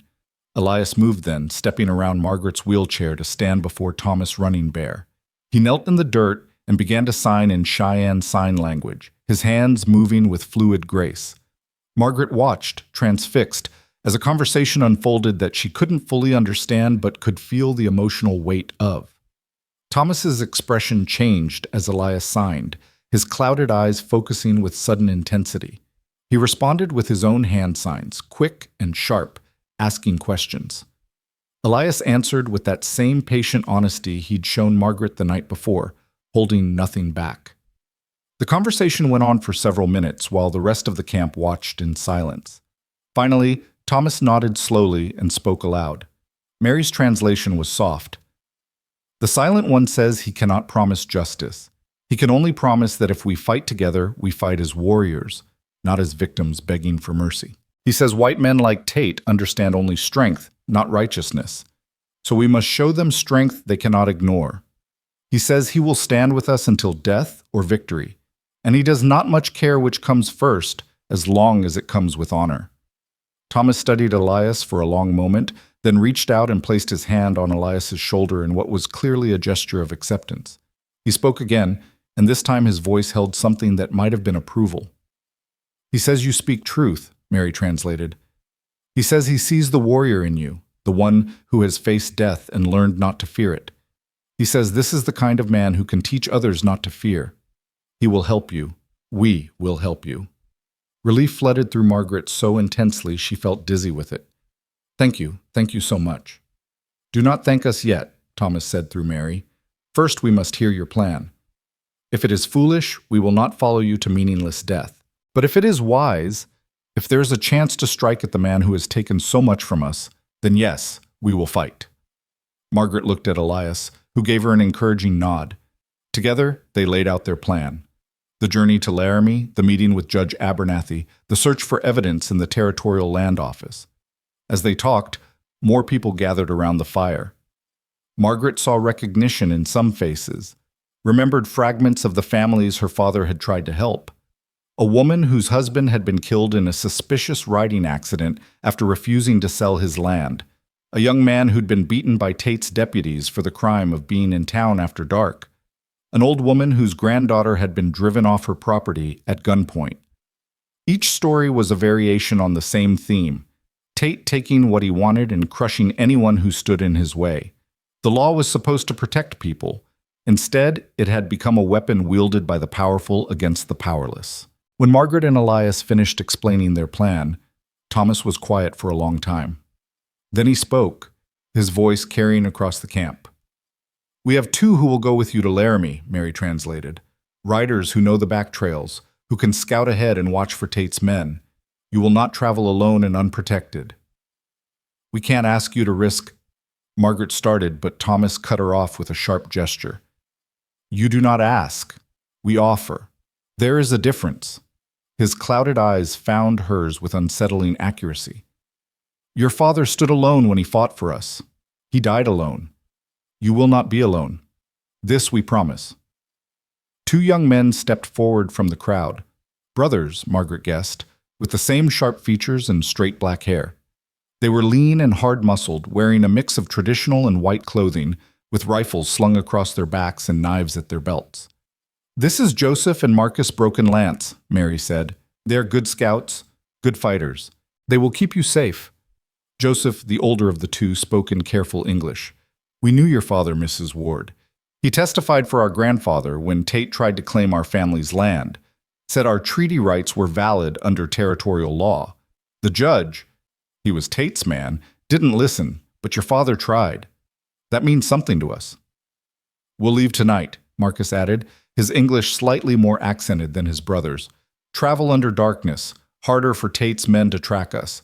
We know places to hide during the day, places they won't think to look." Margaret felt her throat tighten with gratitude and fear. These men were risking their lives for her, for the memory of her father, for the slim chance that this time justice might actually mean something. If they were caught helping her, Tate would kill them without hesitation. Yet they stepped forward anyway, offering their strength and their skill because honor demanded it. "Thank you," she said, and wished the words were bigger, more adequate to express what she felt. The rest of the afternoon was spent in preparation. The Broken Lance brothers showed Elias the routes they would take, marking them on a rough map drawn in the dirt.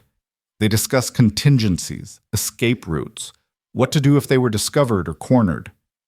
Margaret watched Elias transform as they planned, the quiet cowboy disappearing, replaced by the soldier he'd been, the scout who'd survived 3 years of war through careful preparation and controlled violence.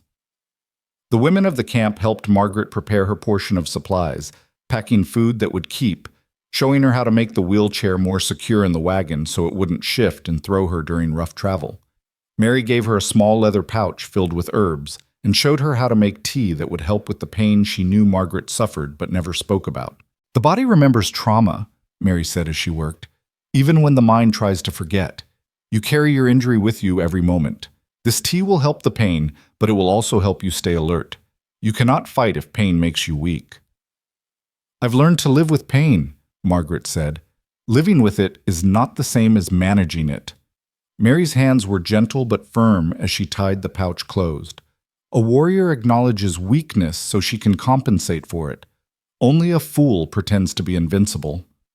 Margaret accepted the wisdom and the herbs with equal gratitude. She was learning that the Cheyenne understood survival in ways that white society had forgotten or never known. They'd had to, in order to endure everything that had been done to them. As the sun began to set, painting the sky in shades of orange and purple that hurt to look at, Thomas Running Bear called everyone together one more time.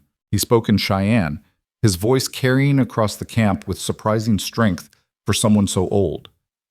Mary stood beside Margaret, translating in low tones. "He's telling them about your journey," Mary said. "He's saying that this fight is not just for your land or your father's memory. It is for all of us who have been pushed aside, stolen from, treated as less than human. He's saying that if you succeed, it will prove that the law can still work for people without power. And if you fail, at least you will have failed while fighting, which is better than dying slowly from despair." Thomas raised his walking stick high, and the camp erupted in a cry that made Margaret's skin prickle with something primal and fierce. It was a war cry, she realized, the sound of people who'd been beaten down and suppressed, deciding that enough was finally enough. Elias stood beside her wheelchair, his hand resting lightly on her shoulder, and when Margaret looked up at him, she saw tears on his scarred face, catching the last light of day. He signed something quickly to Joseph Broken Lance, who translated for her. "He says he has never had a tribe before. Never had people who would fight beside him. He says it is an honor he does not deserve but will try to be worthy of. Joseph smiled, rare and quick.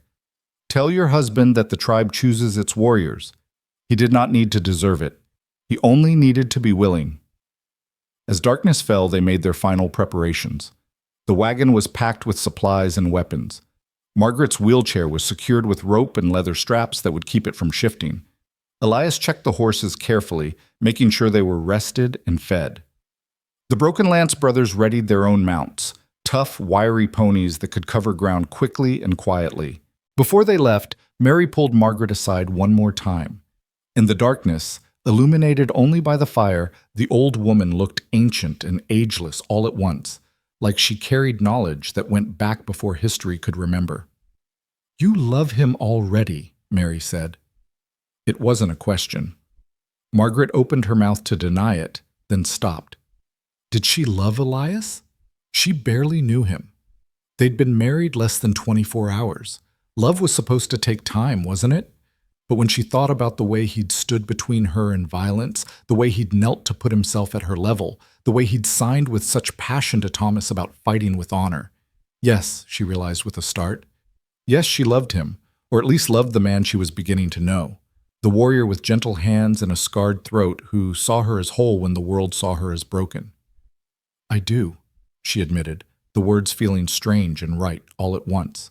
Is that foolish, to love someone so quickly? Love is always foolish, Mary said with a smile. But it is also always necessary. You think you fight for your father's memory, for justice, for your land. But you also fight because now you have something to fight for besides survival. You have someone who sees you. That makes all the difference.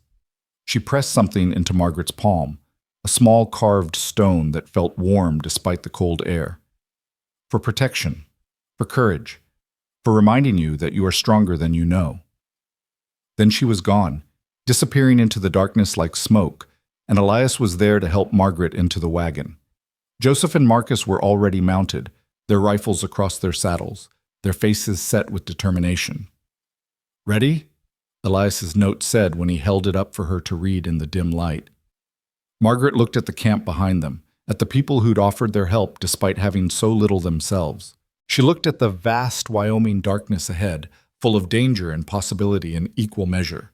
She looked at Elias, solid and sure beside her, ready to face whatever came. Ready, she said. They rode out into the night, 4 people against an empire of corruption, carrying nothing but hope and determination and the desperate belief that sometimes the right fight was worth fighting even when you knew you'd probably lose.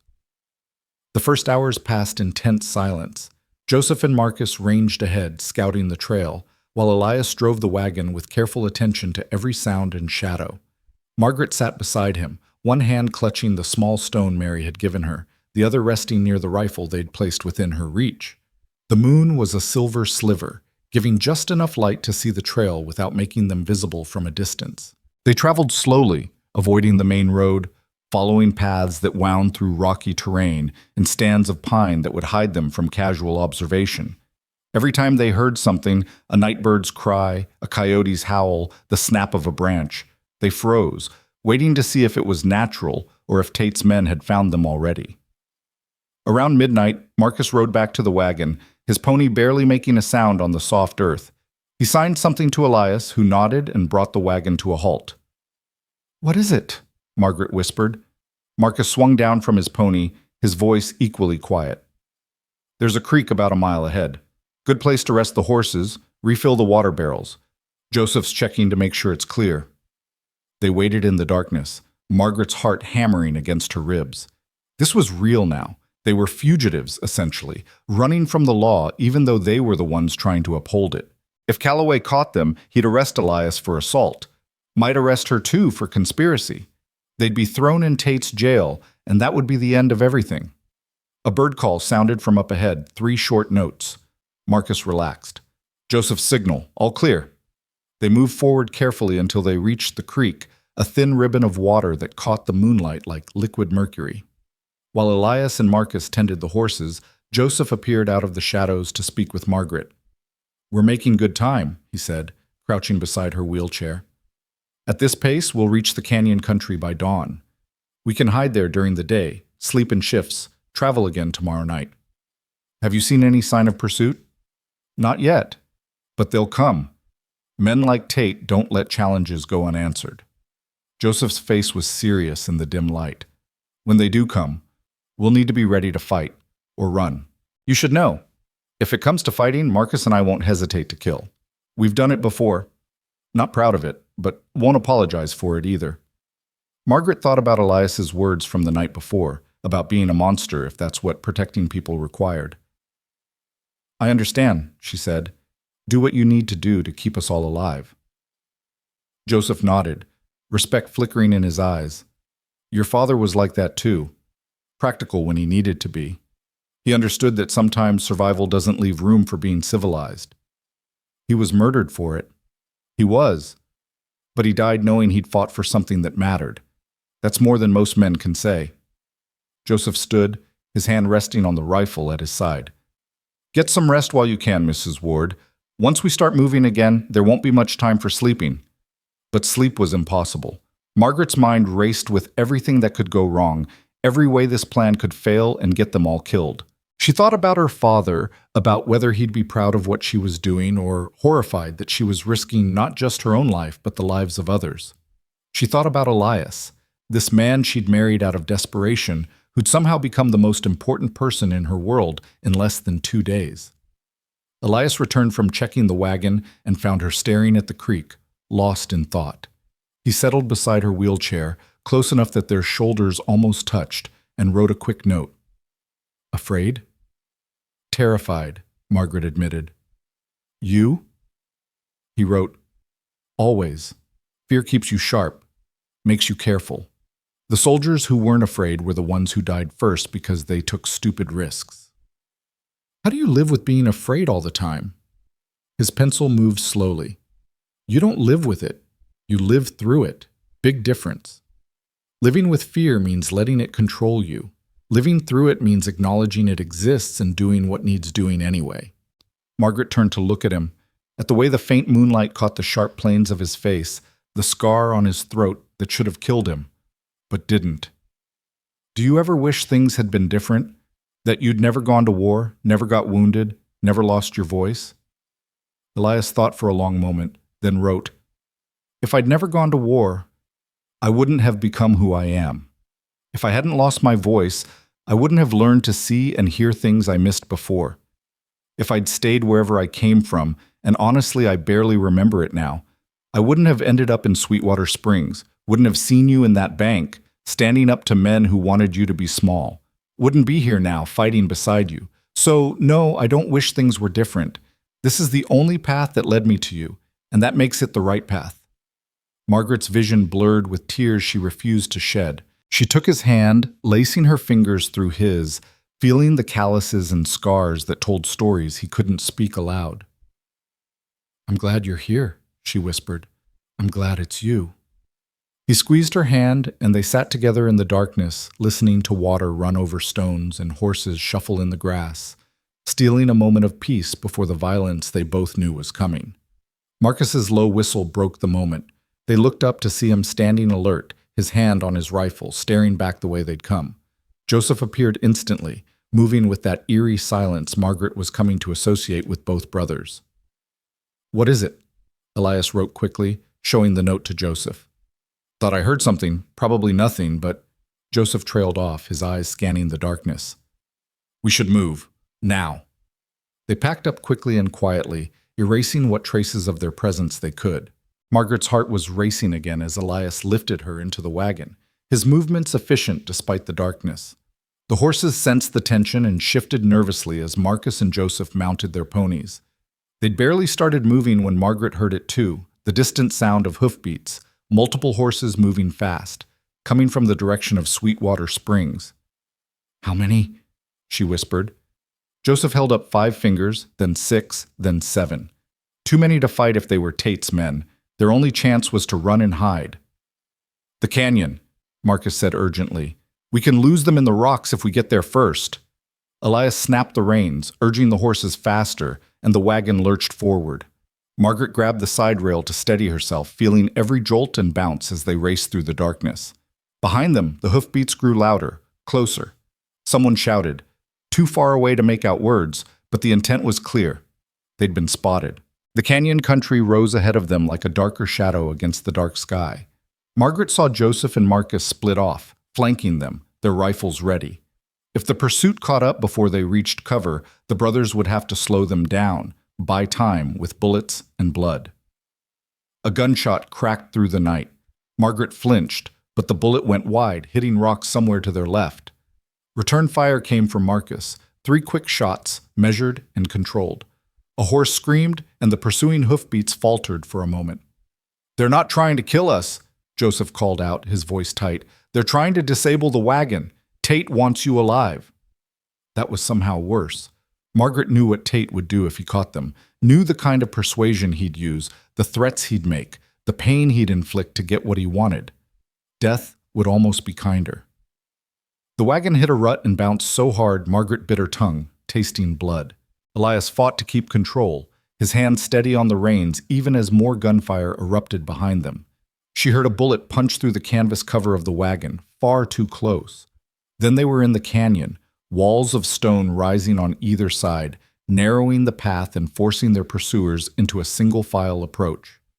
Joseph and Marcus immediately took positions on higher ground, using the rocks for cover, laying down suppressing fire that echoed like thunder in the confined space. Elias drove the wagon deeper into the canyon, following a path that seemed to exist only in his mind, or perhaps in knowledge shared by the Broken Lance brothers. Finally, he pulled the horses into a narrow side ravine barely wide enough for the wagon, hidden from the main canyon by an overhang of rock. He jumped down and immediately came to Margaret, pulling her into her wheelchair with hands that shook slightly from adrenaline. He pressed his rifle into her hands, his eyes fierce in the darkness, and she understood. If they came, she would have to fight too. There was no room for helplessness here, no space for being the crippled girl who needed protecting. She was a warrior now, whether she felt like one or not. The gunfire continued for what felt like hours, but was probably only minutes. Margaret heard men shouting, heard horses scrambling on loose rock, heard the sharp crack of rifles and the heavier boom of shotguns. She gripped her own rifle and waited, her heart hammering so hard she thought it might burst. Then silence fell, sudden and absolute. They waited, barely breathing, straining to hear anything that would tell them what had happened. Had Joseph and Marcus driven them off? Been captured? Been killed? A bird call sounded. 3 short notes, Joseph's all-clear signal. Margaret sagged with relief so intense she felt dizzy. The brothers appeared minutes later, their faces grim but triumphant. Joseph had blood on his sleeve, but when Margaret gasped, he waved it off. "Grazed. I'm fine. But we need to keep moving. I counted 8 men, maybe 9. We hit 2, maybe killed 1. The rest pulled back, but they'll regroup and come at us again." "They know where we're headed now," Marcus added. "They'll send word ahead, try to cut us off before we reach Laramie." Elias wrote quickly. "Can we still make it?" Joseph and Marcus exchanged a look, having one of those silent conversations that siblings sometimes share. Finally, Joseph nodded. "Maybe. If we're smart and fast and lucky, we'll need all 3. They moved deeper into the canyon as dawn began to paint the eastern sky, pink and gold. Margaret watched the light creep across the rocks and thought about her father, about whether he'd felt this same mixture of fear and determination when he'd stood against Tate. She thought about all the people who'd given up, who'd sold their land and moved away rather than fight. She couldn't blame them. Fighting was exhausting and terrifying and probably futile. But as she looked at Elias guiding the horses through impossible terrain, at Joseph and Marcus keeping watch with rifles ready, at the slowly brightening sky that promised a new day, she thought maybe, just maybe, some things were worth the fight even if you lost. Maybe the fighting itself was the point. Maybe refusing to give up was its own kind of victory. They would reach Laramie or die trying, and either way, Margaret Ward would meet her fate on her own terms, with her eyes open and her spine straight, exactly the way her father had taught her. The canyon walls closed in around them like the jaws of some ancient stone beast as full daylight arrived. They found a cave tucked into the rock face, shallow but deep enough to hide the wagon and horses from anyone passing on the main trail below. Joseph and Marcus took first watch while Elias helped Margaret down from the wagon, his hands gentle despite the exhaustion she could see etched into every line of his face. She wanted to tell him to rest, that she could manage on her own, but the truth was she couldn't. Her body was screaming from hours of being jolted in the wagon, pain radiating from her damaged spine in waves that made her nauseous. She took the tea Mary had given her, mixing it with water from their canteen, forcing herself to drink even though it tasted like dirt and bitterness. "How bad?" Elias wrote, watching her face too carefully. "Manageable," Margaret lied, then saw his expression and relented. "Bad, but not as bad as it could be. I'll survive." He knelt beside her wheelchair and carefully began massaging her legs. Not because they could feel it, but because the massage helped blood flow, prevented sores, kept the muscles from atrophying completely.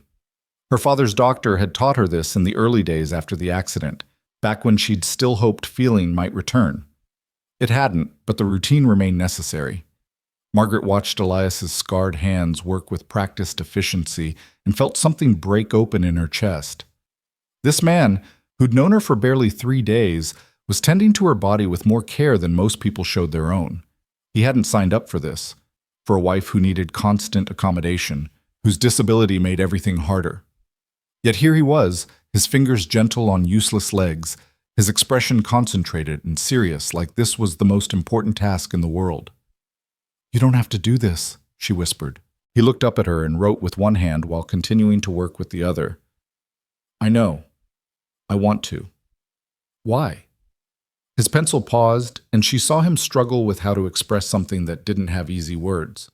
Finally, he wrote, "Because you've spent 4 years doing everything alone. Because nobody should have to be that strong all the time. Because taking care of each other is what marriage means, at least the kind I want ours to be." Margaret felt tears burn behind her eyes and blinked them back furiously. She would not cry again. She'd cried more in the past 2 days than in the previous 4 years combined, and it felt dangerous, like if she started, she might never stop. But Elias's words had cracked something open that she'd kept carefully sealed, the loneliness, the bone-deep exhaustion of being the only person she could rely on. "I'm afraid I'll slow you down," she admitted in a voice barely above a whisper. "That my limitations will get us all killed." Elias set down his pencil and took both her hands in his, waiting until she met his eyes. Then he pointed to her heart, to her head, to the rifle she'd held steady during the chase. He pointed to the canyon around them, to Joseph and Marcus standing watch. His meaning was clear even without words. Strength came in many forms, and the ability to walk was only one measure of it. Margaret squeezed his hands, trying to communicate everything she couldn't say. Gratitude and fear, and the beginning of something that felt terrifyingly like love. He squeezed back, and they stayed like that for a long moment, connected by understanding that went deeper than language. Joseph appeared at the cave entrance, his silhouette dark against the bright morning light. "You two should eat something and try to sleep. We'll wake you when the sun starts to set. Tonight's going to be harder than last night." "Why?" Margaret asked. "Because now Tate knows which direction we're going. He'll have men riding hard to get ahead of us, set up ambushes at the likely water sources and mountain passes." Joseph's face was grim. "And because the man Marcus shot last night died. I went back to check while you were sleeping. That makes this murder now. They won't just want to capture us. They'll want revenge." The words hung heavy in the cave air. A man was dead. Killed by Marcus, but dead because of their flight, because of Margaret's refusal to give up her father's land. She should have felt guilt, maybe, or horror. Instead, she felt only a grim determination. That man had been riding with Tate's thugs, had been shooting at them in the dark, had been trying to drag them back to imprisonment, or worse. His death was unfortunate, but not undeserved. "How long until they catch up?" Elias wrote. "Hours, maybe. Maybe not until tonight if we're lucky. Depends how many men Tate sends and how willing they are to push their horses to exhaustion." Joseph squatted down, using a stick to draw in the dirt floor of the cave. "We're here. Laramie's about 40 miles northeast. Between here and there are 3 mountain passes. If they're smart, they'll set up at the passes and wait for us to come to them." "Can we go around?" Margaret asked. Marcus, who'd come to join them, shook his head. Not with the wagon. The alternate routes are too rough. Your chair would never survive it, and we'd have to leave the supplies behind. We have to go through the passes or give up and turn back. Margaret set her jaw. We're not turning back. Didn't think so, Marcus said with something that might have been approval. Then we need to be smarter than them. They'll expect us to take the most direct route. What if we don't? He leaned over Joseph's map and pointed to a different path. This route adds a day to our journey, maybe more, but it only has one narrow pass, and it's through Cheyenne tribal land. Tate's men won't have the same freedom to operate there. The tribal police have jurisdiction, and they're less friendly to white ranchers than territorial law enforcement. Will the tribal police help us? Margaret asked. Joseph and Marcus exchanged another of those wordless sibling conversations. Depends, Joseph said finally. Some might. Others might see us as just more trouble they don't need. But at minimum, Tate's men will have to be more careful. Can't just start shooting on tribal land without consequences. Elias wrote, "How well do you know the tribal police?" "Our cousin is one," Marcus said. "Samuel Fasthorse. He's complicated. Angry at the world, and not without reason. But he's fair. If we can reach him, explain what's happening, he might give us safe passage through tribal land." "Might," Joseph emphasized. "No guarantees. Samuel's been burned by white promises before. He might not care about your father's work or your fight with Tate, but he'll care about you," Margaret said, understanding. "Your family." Marcus's expression was hard. Family doesn't always mean what it should. Samuel blames our father for assimilating, for teaching us English, for sending us to white schools. Says we betrayed our people by trying to live in both worlds. He's not wrong, exactly, but he's not completely right, either. The complexity of it all made Margaret's head hurt. She thought this was a simple story, good people fighting bad ones, justice versus corruption. But nothing was simple. The Broken Lance brothers carried their own burdens, their own conflicts between who they were and who the world wanted them to be. Just like her. Just like Elias.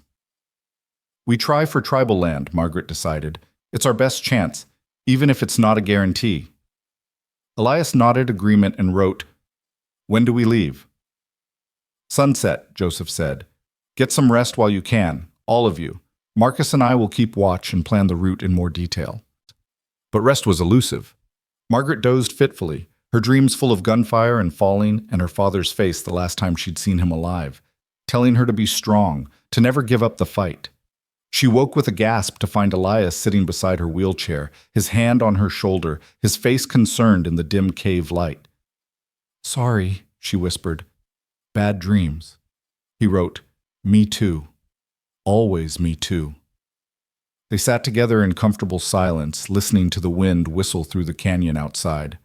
Margaret studied Elias's profile, the strong line of his jaw, the way his dark hair fell across his forehead, the scar on his throat that should have killed him, but hadn't. She wondered what he'd been like before the war, before violence and loss had carved him into this quiet, fierce man. She wondered if she'd have liked that version of him, or if she needed this one, the one who understood survival and sacrifice and the way suffering could either break you or forge you into something stronger. "Tell me something true," she said suddenly. "Something about yourself that nobody else knows." Elias looked at her for a long moment, then reached for his notebook. His pencil moved slowly, carefully, like each word cost him something to write. "Before the war, I wanted to be a teacher," she read. "Had this idea that I'd travel around to frontier towns, teach children to read and write, maybe start my own school someday. Thought education was the key to making the world better. Then the war came, and I learned that the world doesn't get better through education or good intentions. It gets better through people willing to do hard things in hard times. When I lost my voice, I thought I'd lost my chance to teach anyone anything. But watching you these past few days, I realize I was wrong. You teach just by existing. You teach that broken things can still be whole, that powerless people can still have power, that sometimes the bravest thing is just refusing to quit. If I never teach another thing in my life, knowing you taught me that is enough." Margaret read the words twice, 3 times, feeling them sink into her bones like warmth after long cold. "I'm not brave," she said. "I'm just stubborn." Elias smiled and wrote, "Same thing, usually." "I'm terrified all the time. Every decision feels wrong. Every step forward feels like I'm leading people toward disaster. That's what makes it courage, Elias wrote. Doing it anyway, even though you're scared. Margaret wanted to argue, to explain that real courage was what he'd shown pulling a gun on a sheriff, what Joseph and Marcus showed riding into gunfire. But before she could find the words, Marcus called out from the cave entrance. Riders! Main trail heading north, maybe 6 of them. Everyone was instantly alert. Elias moved to peer out carefully while Margaret gripped her rifle, checking the load, even though she'd checked it a dozen times already. Her heart hammered against her ribs as she listened to the sound of hoofbeats passing below their position. Tate's men? She whispered. Marcus nodded grimly. Heading for the northern pass, probably, setting up exactly where we thought they would. Good thing we're not going that way, Joseph said with satisfaction. But Margaret saw the concern in the brothers' eyes, the way they exchanged another wordless look. What is it? She demanded. What aren't you telling me? If they're sending 6 men to block the northern pass, Marcus said slowly, that means they're taking this seriously, which means there are probably more men watching the other routes. Tate's throwing everything he has at catching us. How many men does he have? Elias wrote. 20, maybe 30, including deputies and hired guns, Joseph answered. Not all of them will be reliable. Some are just ranch hands who'll run at the first sign of real trouble. But the core group, Tate's real enforcers, maybe 8 to 10 men who'll kill without hesitation if the money's right. Margaret did the math. 4 of them against potentially 10 experienced killers, plus however many deputies Calloway could muster. The odds were worse than she'd thought, and they'd already been terrible. We could still turn back, Marcus said quietly. Hide with the Cheyenne camp, wait for Tate to give up looking. He won't give up, Margaret said flatly. And even if we hide, he'll just come after the people helping us. We keep going, or we surrender. Those are the only options. Elias wrote quickly. Then we keep going. Tonight, tribal land. Find your cousin, one step at a time. The afternoon crawled by with agonizing slowness. Margaret forced herself to eat dried meat and hard bread, even though anxiety had killed her appetite. She checked and rechecked her rifle, cleaned and oiled the mechanism, made sure she had extra ammunition within easy reach. Elias did the same with his guns, the rifle and the Colt revolver, his movements methodical and precise. Joseph and Marcus prepared their own weapons while discussing the route in low voices, pointing at landmarks visible through the cave entrance. They seemed calm, almost relaxed, and Margaret envied their composure. She felt like she might vibrate apart from tension. As the sun finally began its descent toward the western horizon, painting the canyon walls in shades of red and gold that looked like fire, they prepared to move. Elias helped Margaret into the wagon, securing her wheelchair with extra rope this time. If they had to run again, they couldn't afford to have it shift and potentially crush her. If something happens, Margaret said as Elias worked, if we get separated or things go bad, he pressed his fingers gently against her lips, stopping the words. Then he wrote, Nothing's going to happen. We stay together, all of us. That's the promise. You can't promise that. Watch me, his eyes said, even though his scarred throat couldn't form the words. The fierce determination in his gaze made her believe him, against all logic and reason. They left the cave as the last light was fading, moving quietly through the canyon toward the eastern trail that would take them toward tribal land. The journey was slower than Margaret would have liked, the wagon limited by terrain that Joseph and Marcus's ponies could navigate easily. Every sound made her flinch, every scrape of rock, every horse's snort, every distant bird call that might not be a bird at all. Hours passed in tense silence. The moon rose, fuller than the night before, providing more light but also making them more visible. Marcus ranged ahead, scouting the trail, while Joseph stayed closer to provide immediate support if needed. Elias drove with intense concentration, his eyes constantly scanning for danger. They were perhaps 10 miles from their cave, climbing toward the pass that would take them into tribal territory, when Marcus came racing back, his pony lathered and blowing hard. Ambush, he said tersely. At least 4 men positioned in the rocks above the trail. They're not trying to hide. They want us to see them, want us to know we're trapped. Can we go around? Elias wrote quickly. Not without abandoning the wagon. The terrain's too rough. Marcus's jaw was tight with frustration. They picked their position well. Margaret felt ice settle in her stomach. This was it then, the confrontation she'd been dreading and half expecting. What do we do? Joseph had joined them now, his rifle already in his hands. We have 3 choices: turn back, abandon the wagon, and try to proceed on horseback with Margaret, or talk our way through. Talk? Margaret's voice came out sharper than she intended. You think they'll just let us pass if we ask nicely? No, Joseph said calmly. But maybe they'll negotiate. Tate wants you alive. He needs you to sign over the land, or at least that's what he's been trying for. Dead, you're just a problem and a scandal. Maybe we can use that. Or, Marcus added grimly, we fight. 4 against 4 are better odds than we've had so far. Margaret looked at Elias, trying to read his opinion in his eyes. He was staring ahead at the trail, his expression thoughtful. Finally, he wrote, We try talking first. If that fails, we fight. But we don't turn back. If we fight, some of us might die, Joseph said bluntly, looking at each of them in turn. Need to be clear about that. This isn't warning shots in the dark anymore. This is close quarters against men who know how to kill. I understand, Margaret said, surprised by how steady her voice sounded. We try to talk. We fight if we must.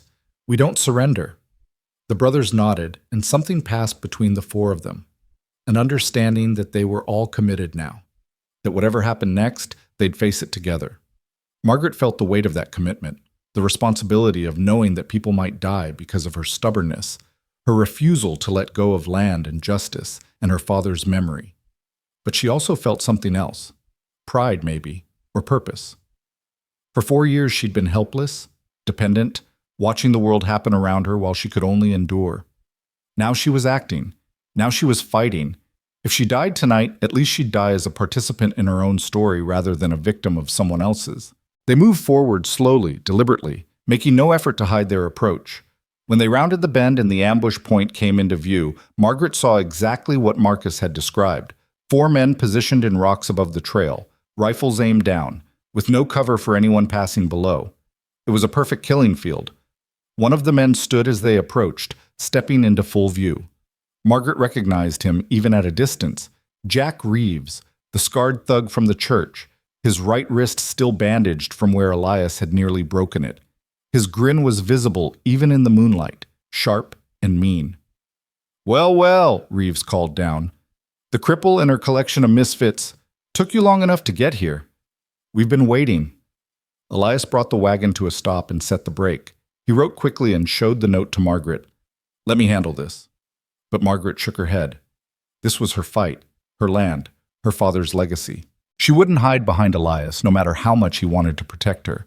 She raised her voice, projecting confidence she didn't feel. Reeves, I'd say it's a pleasure, but we both know I'd be lying. Feelings mutual, sweetheart.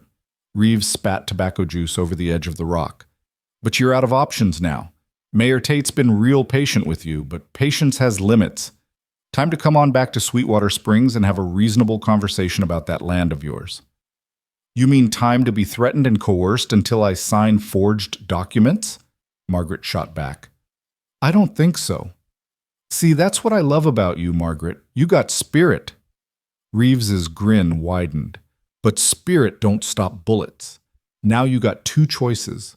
Come peaceful, or we shoot your horses out from under you and drag you back in chains. Either way, you're going back.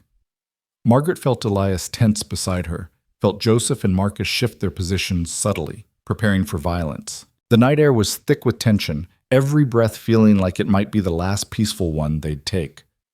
What about my companions? Margaret asked, buying time, trying to think of any possible way out of this.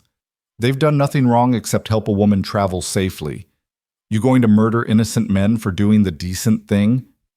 Innocent? Reeves laughed, harsh and ugly. Your mute husband assaulted me in a church, pulled a gun on Sheriff Calloway in your home. These 2, he gestured dismissively at Joseph and Marcus, killed Billy Tucker last night. That's 3 counts of assault and 1 count of murder. They're coming back too, to face justice.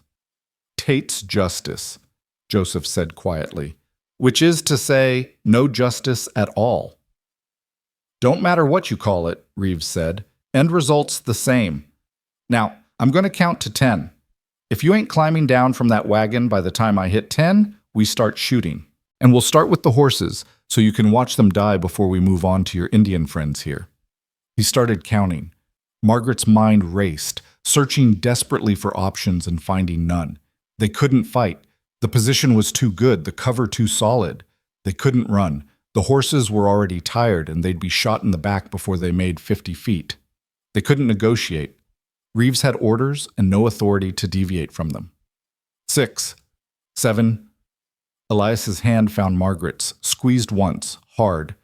She looked at him and saw apology in his eyes, saw him making calculations about what he could do, how many he could take with him before they cut him down.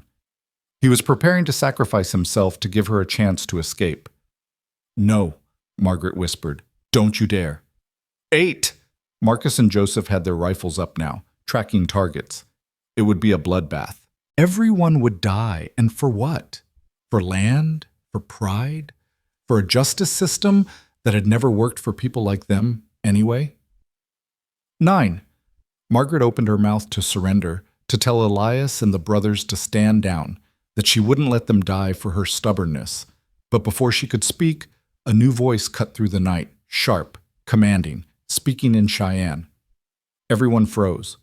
Margaret looked up to see a man standing on the rocks opposite Reeves's position, a rifle in his hands aimed steadily at Reeves's head. He was tall and broad-shouldered, wearing a mix of traditional and modern clothing, with a badge glinting on his chest. Tribal police. Joseph let out a breath that sounded like relief. "Samuel!"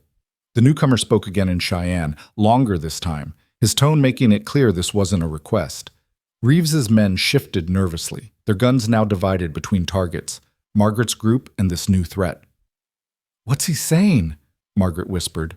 "He's telling them this is tribal land," Marcus translated quietly, "that they have no jurisdiction here, that if they fire a single shot, he'll consider it an act of war against the Cheyenne Nation and respond accordingly. He's asking them to leave, now." Reeves's grin had frozen on his face, but his eyes were calculating. "This ain't tribal land. We're still 50 yards from the boundary." Samuel Fasthorse spoke in heavily accented English, each word carefully pronounced. "You are wrong. Boundary was moved in Treaty of 1868. These rocks are Cheyenne territory. You are trespassing. Leave or be arrested." "On what charge?" Reeves demanded. "Threatening innocent travelers with violence, disturbing the peace, trespassing on tribal land." Samuel's rifle didn't waver. "I can find more charges if needed. We have time." The standoff stretched, taut as a wire ready to snap. Margaret could see Reeves thinking, weighing his options. He had orders from Tate, but those orders probably didn't include starting a war with the tribal police. The territorial government might tolerate Tate's corruption, but they wouldn't tolerate actions that risked another Indian war. Finally, Reeves lowered his rifle with obvious reluctance. "Fine. But this ain't over. You're just delaying the inevitable, Margaret. Tate will get what he wants. He always does." "Perhaps," Samuel said calmly, "but not tonight.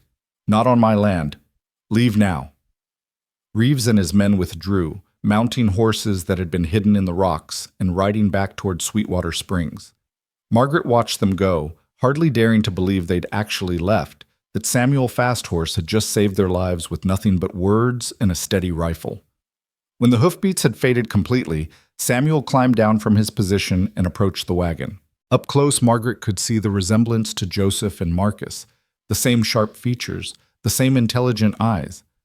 But where the brothers had found some accommodation with the white world, Samuel carried his anger like armor, visible in every rigid line of his body. He spoke in Cheyenne to his cousins, his tone clipped and formal. Joseph responded in the same language, gesturing to Margaret and Elias. The conversation went back and forth, growing heated at times, until finally Samuel turned to address Margaret directly. "My cousins tell me you fight against the man who steals land from our people," he said in careful English. "They say your father was friend to the Cheyenne, that he tried to stop the theft before he was murdered." "That's true," Margaret confirmed, "and I'm trying to finish what he started. We're heading to Laramie to find evidence of the land fraud, to present it to authorities who might actually care about justice." Samuel's expression was skeptical.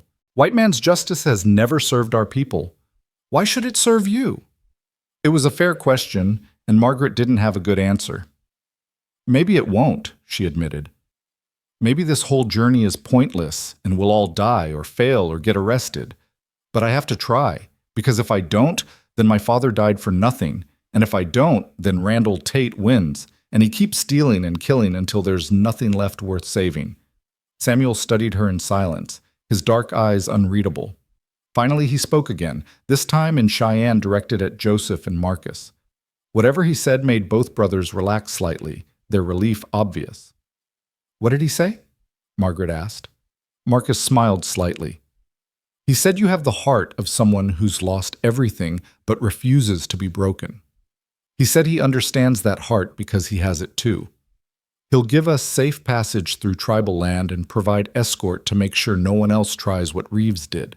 But, Joseph added, his tone warning, he says if we fail, if white man's justice proves to be as worthless as he expects, we're welcome to return to tribal land and live as Cheyenne. All of us. He glanced at Margaret. Even you. The offer was unexpected and deeply moving. Margaret felt her throat tighten with emotion. Tell him thank you. Tell him I hope we succeed, but if we don't, I'd be honored to accept his hospitality. Samuel nodded when Marcus translated, then spoke again in English. We leave at dawn. Tonight you rest in my camp under tribal protection. Eat, sleep, prepare. Tomorrow we ride hard for the boundary near Laramie. After that, you're on your own again. He turned and walked away into the darkness, moving with the same quiet confidence his cousins displayed. Joseph and Marcus immediately relaxed, the tension draining from their shoulders. That went better than I expected, Marcus said. Samuel's angry, but he's not unreasonable, Joseph agreed. Come on, let's get you to the camp before he changes his mind. They followed Samuel through the darkness to a small cluster of lodges hidden in a fold of hills. Other tribal police were there, and families who lived under Samuel's protection. Women came forward to help Margaret, speaking in rapid Cheyenne and gesturing for her to follow them. They led her to a lodge where she could rest, where there were soft furs to lie on, and warm food cooking over a central fire. Elias stayed close, unwilling to let her out of his sight, even in relative safety. The women seemed to understand and made space for him, offering food and water with the same quiet hospitality they showed Margaret. One older woman examined Margaret's wheelchair with interest, testing the wheels and the frame, then said something to Elias in Cheyenne while making hand signs. Elias signed back, and the woman nodded, disappearing briefly before returning with leather straps and thick padding.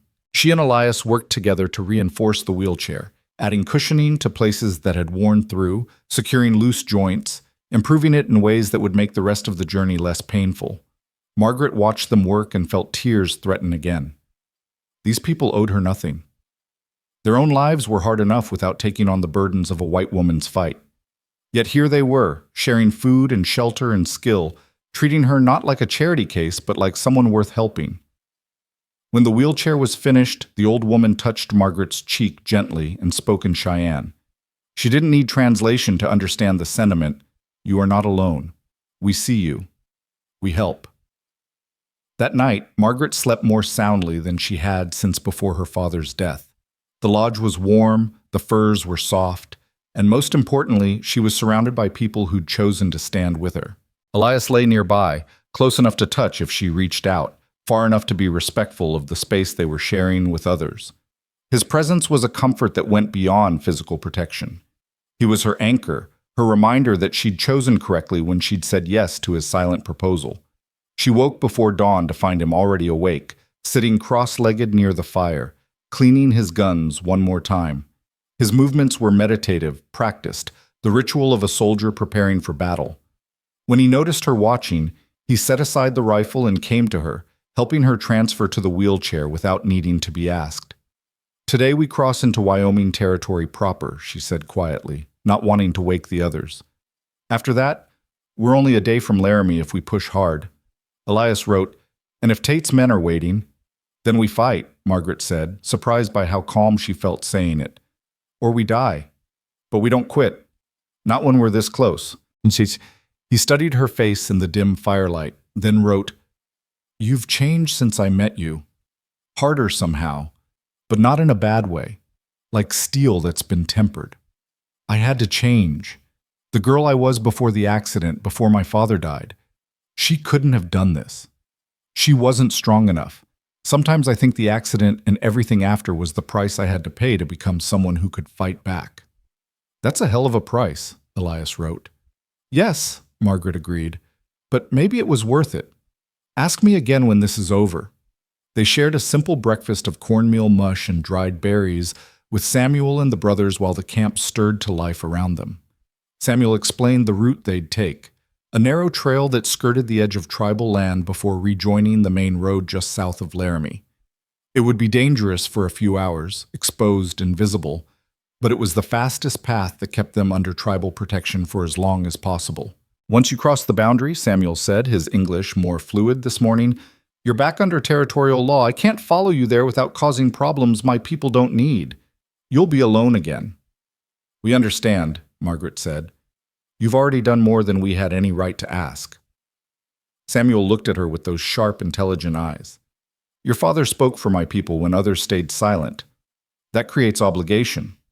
Also, and here his expression softened slightly, my cousins believe in you. They're good judges of character. If they're willing to die for your cause, then it must be worthy. The words hung heavy with meaning. Joseph and Marcus had been quiet about their commitment, but hearing it stated so baldly made Margaret's chest ache. These men barely knew her, yet they'd already killed for her, already risked everything for her impossible quest. I don't want anyone to die for me, she said. Then win, Samuel replied simply. Winning means we live to fight other battles. Losing means we die for nothing. So win. They left as the sun was climbing, 5 riders moving swiftly across land that looked empty, but Margaret was learning was full of life if you knew how to see it. Samuel rode ahead, proud and straight in the saddle, his rifle across his lap. Joseph and Marcus flanked the wagon, alert and ready. Elias drove with that same intense concentration he'd shown throughout the journey.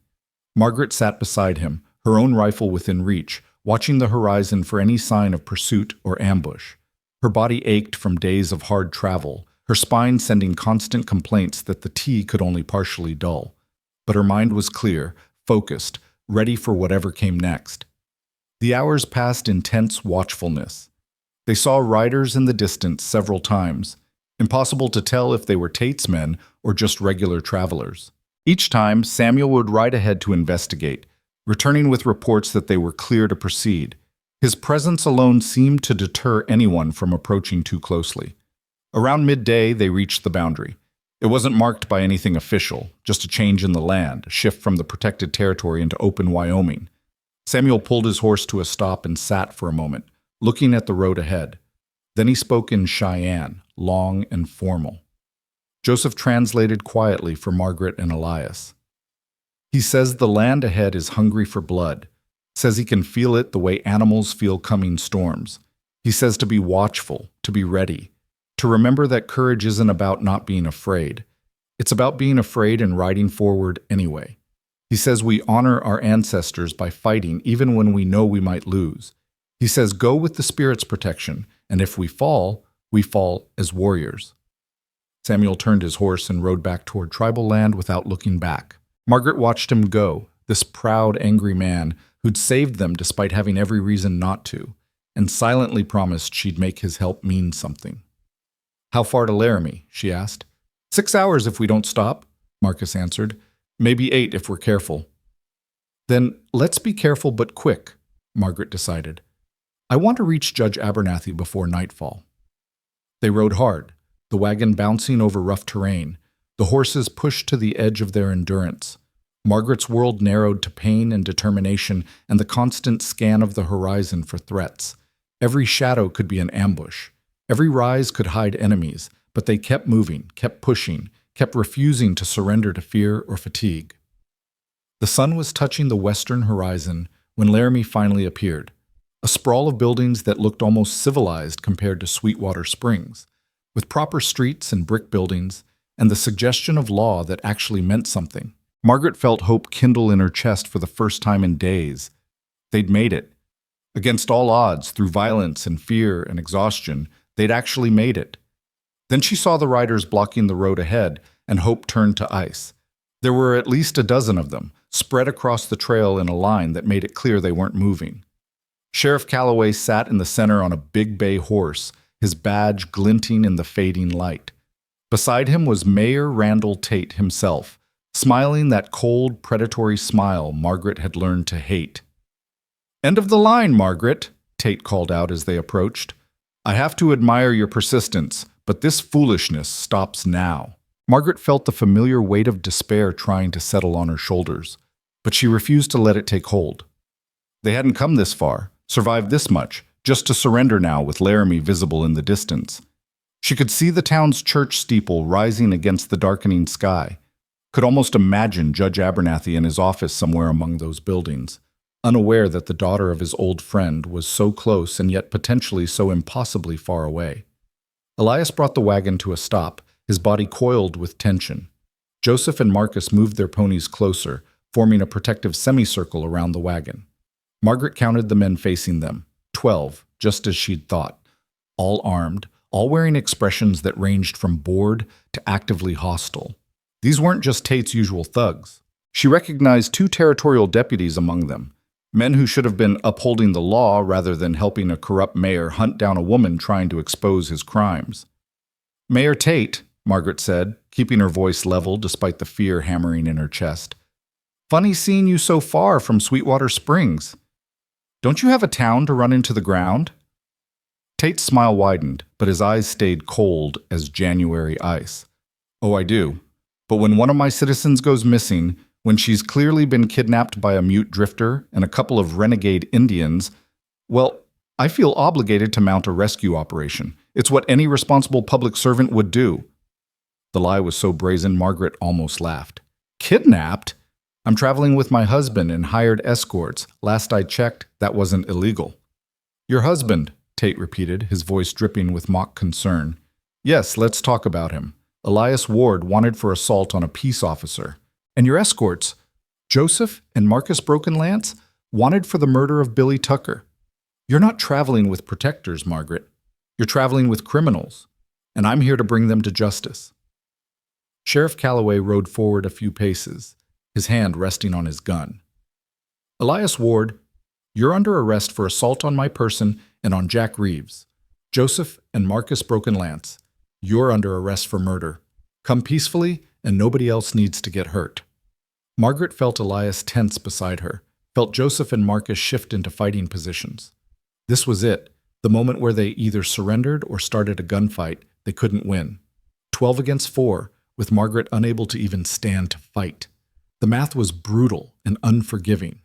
But before anyone could move, another voice cut through the evening air, cultured, authoritative, carrying the kind of confidence that came from years of wielding legitimate power.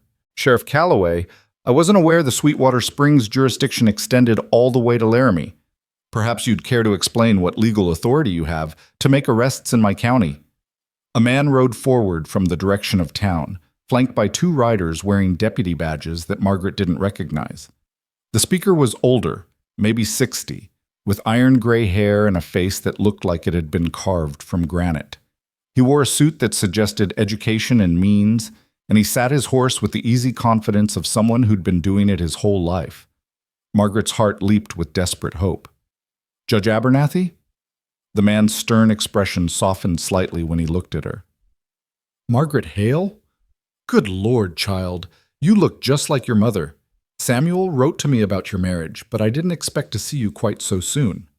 He turned his attention back to Calloway and Tate, his expression hardening. "Now, gentlemen, I'll ask again. What authority do you have to operate in Albany County?" Tate's smile had frozen on his face, his mind clearly racing to adjust to this new complication. "Judge Abernathy, this is a simple matter of fugitives fleeing justice. We've been in pursuit for 3 days. I have warrants signed by Judge Morrison in Sweetwater Springs." "Judge Morrison," Abernathy interrupted, "who happens to be your brother-in-law. How convenient. I'd like to see these warrants, please." Calloway fumbled in his coat and produced folded papers, riding forward to hand them to Abernathy. The judge examined them carefully, his expression growing progressively more skeptical. Finally, he looked up with something that might have been contempt. "These warrants are improperly filed. The assault charge against Mr. Ward has no sworn testimony from the alleged victim, just Sheriff Calloway's statement, which makes it hearsay. The murder charge against the Broken Lance brothers has no corroborating evidence listed, no witnesses named, no physical proof cited. These wouldn't stand up in any legitimate court." He tore the papers in half. "Which means you have no legal authority to arrest anyone." "Judge Abernathy," Tate said, his voice taking on a dangerous edge, "I don't think you understand the situation here. These people are dangerous criminals." "What I understand," Abernathy cut him off, his voice sharp as a blade, "is that the daughter of my oldest friend has traveled a long way to see me, and she's being harassed by men with questionable legal standing and obvious conflicts of interest. What I understand is that territorial law gives me jurisdiction over anyone physically present in Albany County, which means if anyone's going to make arrests here, it'll be me." He turned to his deputies. "Gentlemen, I want you to escort Mrs. Ward and her companions into town. They're under my protection until I can sort out what's actually going on here." Margaret felt relief so intense she thought she might faint. But Tate wasn't finished. His false joviality had vanished completely, replaced by naked anger. "You're making a mistake, Abernathy, a big one. This woman and her accomplices have caused nothing but trouble. They need to answer for their crimes." "Then they'll answer to me, in my court, under proper legal procedure," Abernathy replied. "Unless you're suggesting I don't have the authority to determine what happens in my own jurisdiction.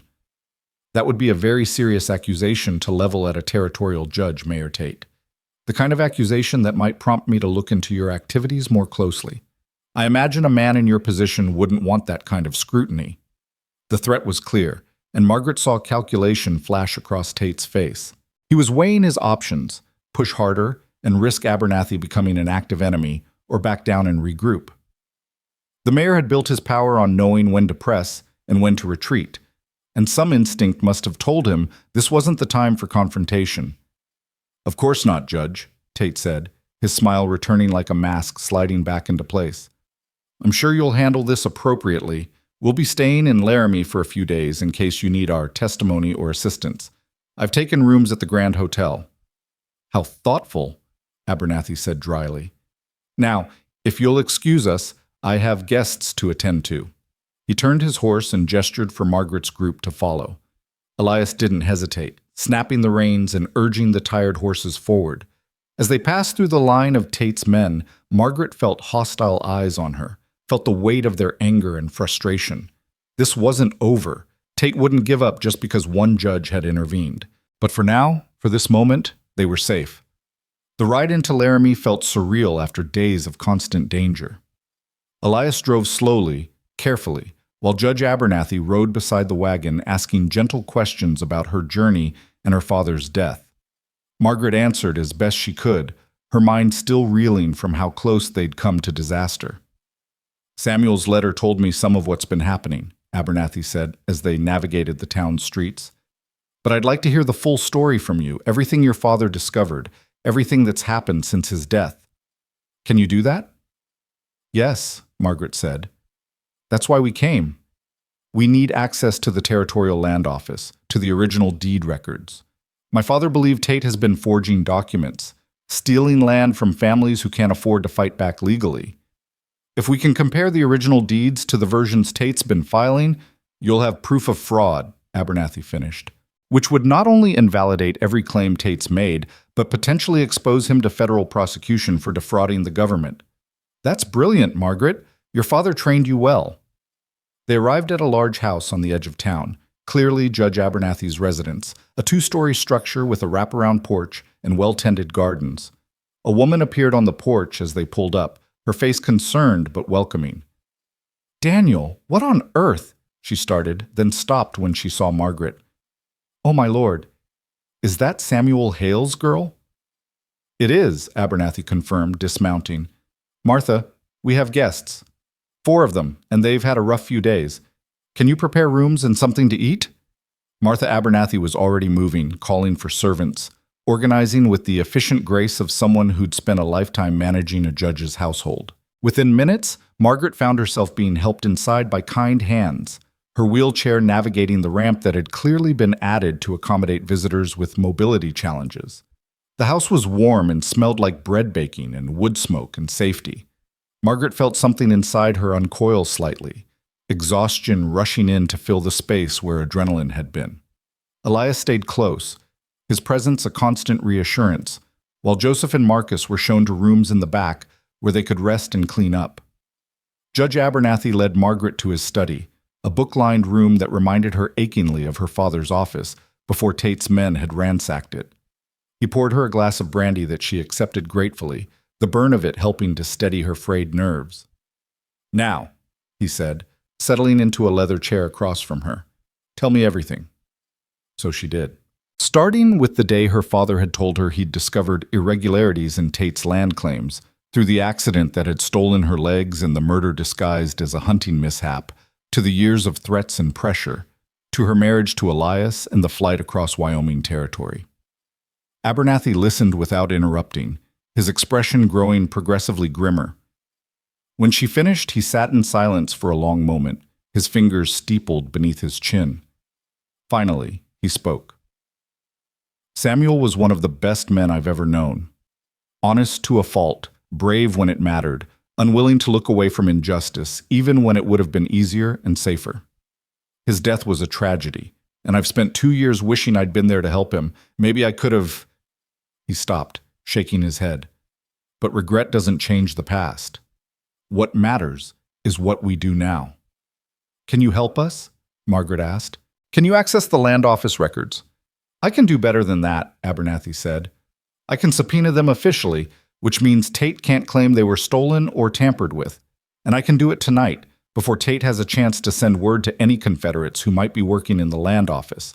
If there are forged documents, we'll find them."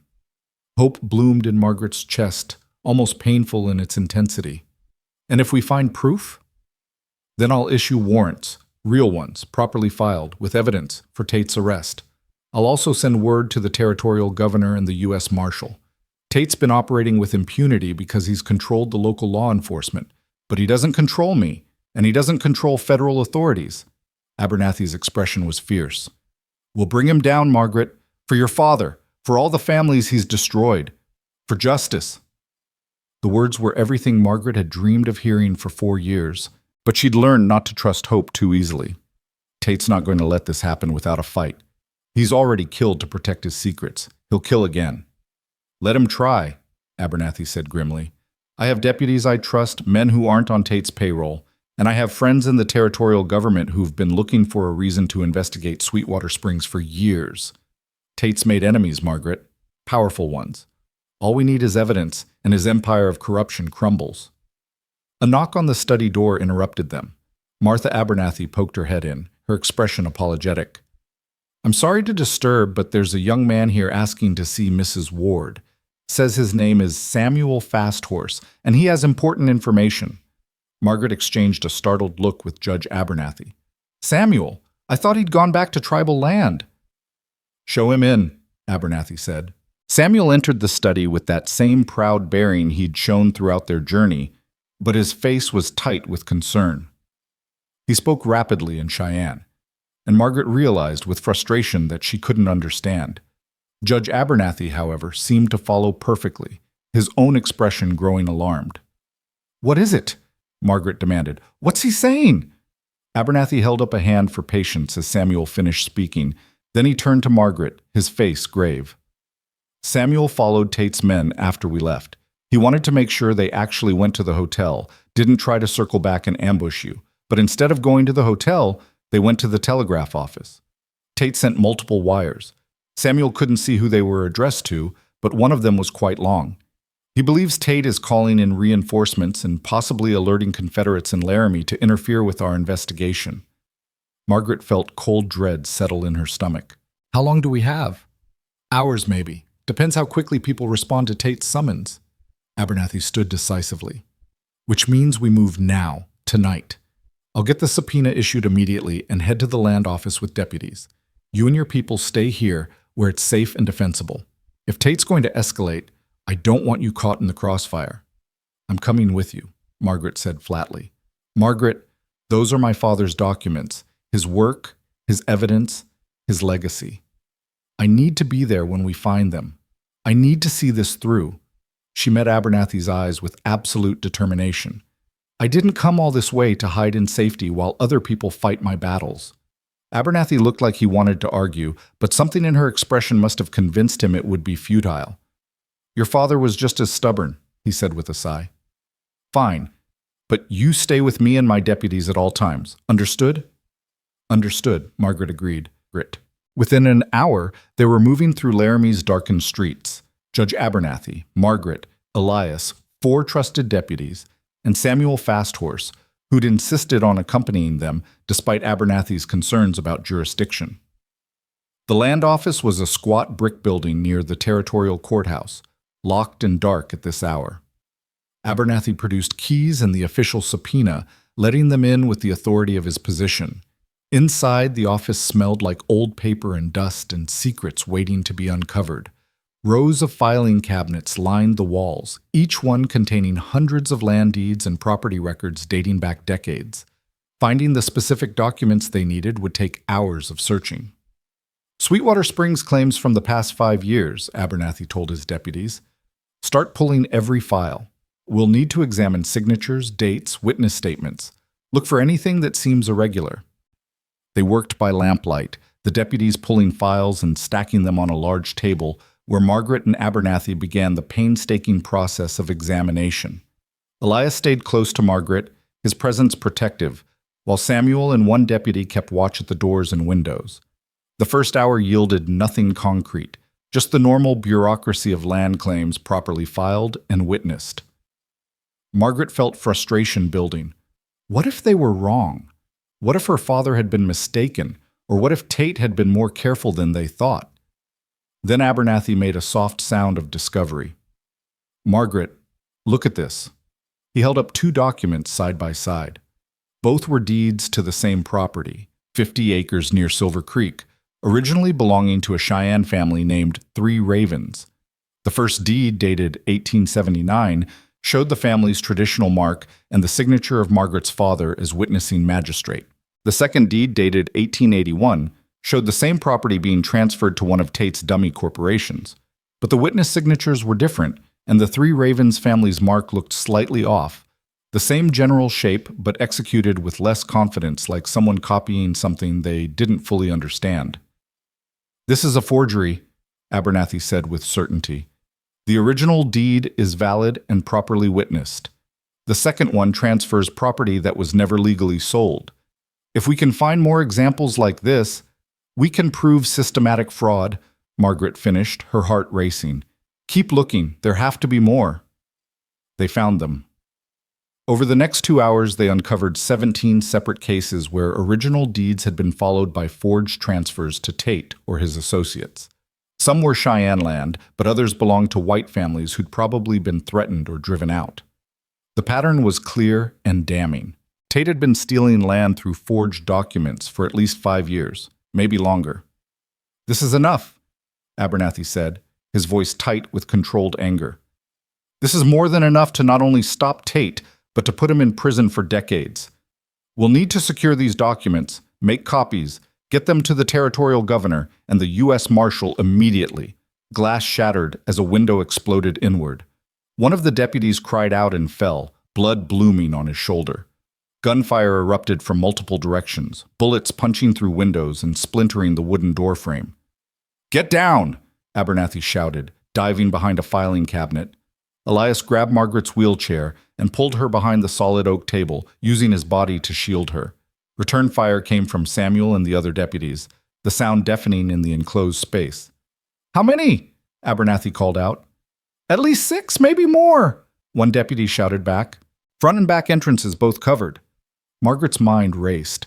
Tate had moved faster than they'd anticipated, or he'd had people watching the land office. Either way, they were trapped in a building with limited cover and multiple attackers. The files they needed were scattered across the table, vulnerable to fire or destruction. If they lost this evidence, they lost everything.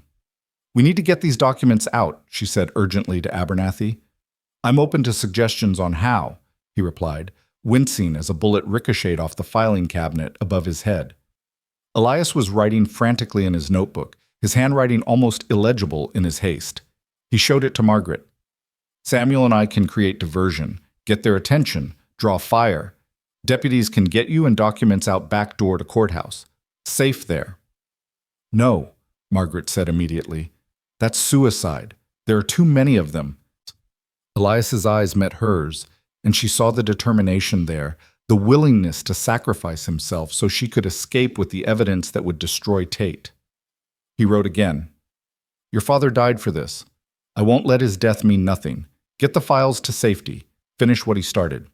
Before Margaret could argue, Samuel spoke rapidly in Cheyenne, clearly agreeing with Elias's plan. The two men exchanged a quick series of hand signs, planning, coordinating, preparing to do something incredibly brave and incredibly foolish. Listen to me, Margaret said fiercely, grabbing Elias's arm.